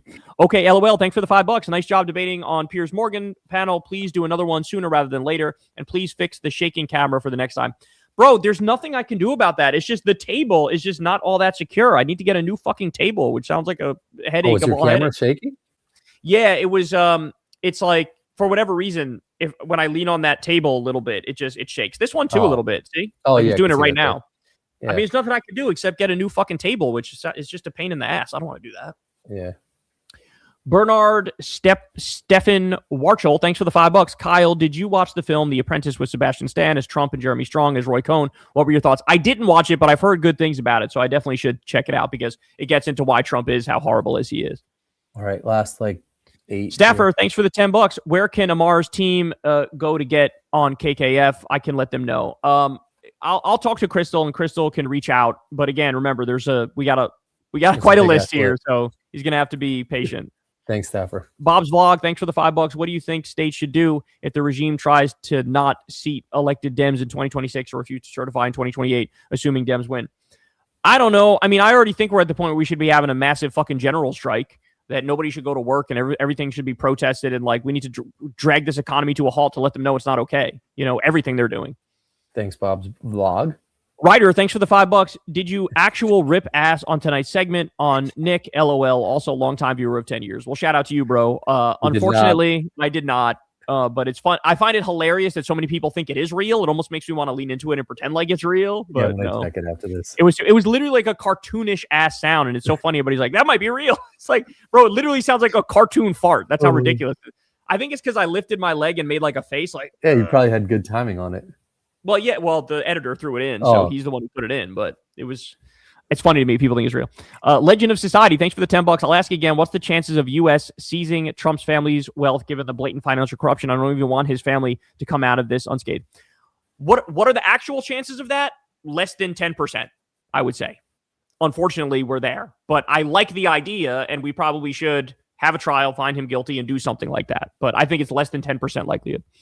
Minerva, thanks for the $5. If you can't win a debate against a man who doesn't know what a WAP is, then you shouldn't be considered for president. Love your show, Kyle. Yes, I agree. And that's Ben Shapiro. King Wizard, thanks for the $10. I started watching Secular Talk after Rogan appears. Thanks, bro. I quit listening to Rogan thanks to your election coverage and his COVID BS. Running for office next. Keep inspiring, bro. Hey, that'd be awesome, man. Shout out to you. That is awesome to hear. We got a lot of people now running across the country who listen to like our shows, and that's very inspiring to me. The fact that you got people out there now making a change, trying to fight for a better world. For so long, it felt like none of the people running were our people. Now we got a lot of our people running, so it's sort of a big deal, No, yeah, I just noticed that too. Like recently, there was like a young kid running. I was like, damn, like there's a lot of just like independent new people running, which is cool to see.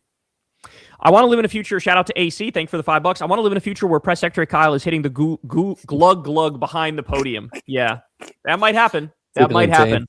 If AOC wins, or if Ro Khanna wins, or if Jon Stewart wins, or if some other lefty wins, there's a chance I could be the press secretary. There's an actual chance. Demon Kings, thanks for the $5. I second having Milo Rossi on KKF. Look into him, Kyle. He's the real deal. Okay, I will look into Milo Rossi. I don't know if he's on the list or not, but Lucas Magnus, thanks for the $10. Trump to Norway PM. Considering your country decided not to give me the Nobel Prize for ending 8 wars, I no longer feel an obligation to think purely of peace. His narcissism is a threat to life on Earth. Yes, and exactly the point that I made earlier is he should be thought of not as just politically extreme, but as clinically insane when he says something like that. Like that sounds clinically insane. It sounds like you need to be on medication in a straitjacket. You know what I'm saying? Yeah, it's fucking scary. Dude abides. Thanks for the $5. Hey guys, big fans of 2020. Are you guys fans of the Beatles? If so, favorite songs, or do you remember hearing them growing up? So I'm not a big Beatles fan because it's before my time. Same. But my mom loves the Beatles. But I do have one. What is it? Under My Thumb? Is that a Beatles song? No, that's not a Beatles song. That's one. Under My Thumb. That's Rolling Stones, I think, not the Beatles. Oh, okay. But that's it's the right song. I like Yellow Submarine, Hey Jude. Oh, they're all bangers. Yeah, so I don't have any Beatles songs in my library, but I know my mom loves the Beatles, and sounds like Corin knows some of the songs and loves the songs. Yeah, Beatles are goated. MJ Killer, thanks for the $5. Scott Jennings just destroyed by Politics Girl on CNN tonight when talking about the Epstein files. It was glorious to watch. Clips going viral. Nice. I will check that out. Perhaps I'll cover that. I will cover that this week. Emrose, thanks for the $10. Hey, yo, what elections are you looking forward to in 2026? I love my sewer socialism rising up in the Midwest. Cheers, Ethan. All right, Ethan, shout out to you. Thanks, I was actually very inclined. I was very happy to see that the group, I think it's called Progressive Victory. I don't know if you guys have heard of this group, but they announced some endorsements yesterday or the other day, and they were all people that I fucking love. So they announced they endorse Shoykat Chakrabarty, who co-founded Justice Democrats with me, and he's running for Nancy Pelosi's seat. Nancy's retiring, nice. I believe. Katabu Ghazaleh and Graham Plattner and Abdul El Sayed. That whole slate is, I endorse that whole slate completely. And then there's a bunch of others. I feel bad every time somebody asks me this question and I don't have the whole list in front of me, but there's this guy running Kyle Blomquist, I want to say his name is. Hold up. I'm gonna let y'all know. Kyle. Yes. So Kyle Blomquist, and he's running in Michigan District 1, which is a pretty conservative district, but I definitely support the shit out of him. He's awesome. So yeah, there's a bunch of them, but definitely the ones I mentioned there for sure. Last 5. Mr. Hat, thanks for the $5 as a Coloradan who isn't really into sports. Are the Nuggets and Jokic the second coming of Jesus? For you guys, yes, I would say yes. You got good basketball and you got good football right now. Jump on the Broncos bandwagon if you can. Kyle, you have been hyperbolic on Trump. You act as if Trump wore a tan suit or didn't wear a flag pin on his lapel. Yeah, he's got a tiny bit worse than that, but appreciate you. Jackson, thanks for the $5. Taiwan might be the tipping point. Feels bad now. Pure insanity. Big fan. Thanks. Well, thank you for listening. We appreciate you. And yes, thanks, shit Jackson. Absolutely sucks.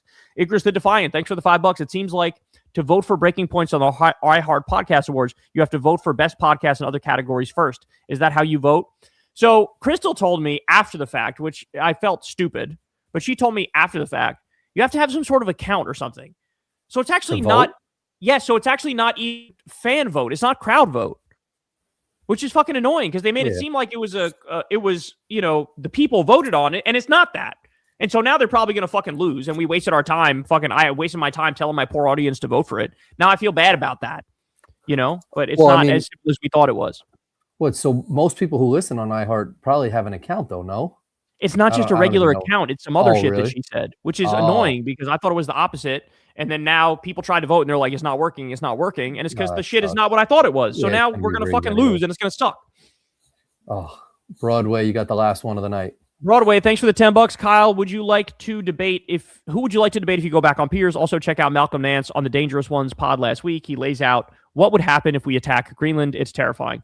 I will check that out. And who would I like to debate next? I don't know. Probably Ben Shapiro. I'd say probably Ben Shapiro, but it could go. All the people on the right are just not as good as they think they are, and I would beat them all down. So any of them are fine, Kyle, any last words? Nah, man. I got to go feed the cats. Here's my pops with the yellow shades. Shout out to Corin's dad, man. That is fucking awesome. Laura Walters, she's a real one. Always commenting on every video. Laura, thank you, Corin and Kyle and Molly and everyone. Stay safe out there. Eyes and ears open. Love you, bro. All right, good luck to you, cats. Thank you, guys. All right, I'll see you guys tomorrow. Peace out. Kyle's back tomorrow. See you guys next week. Any last comments? Who gets the last word of the night? Carla's got a good one right there. Anyone else want to keep it going? There you go. Friends. What do you mean thank you, Kyle? What about me too? Slang, send in a new comment. Say thank you, Kyle and Corin.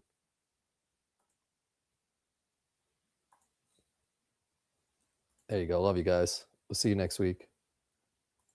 Modern History, you're a real one. Thank you, bro. Appreciate you chiming in. Thanks for the super chat. We'll end on that. Corin the GOAT tonight. Love you guys. See you next week. Thanks, everybody, for rocking out with us. Peace out.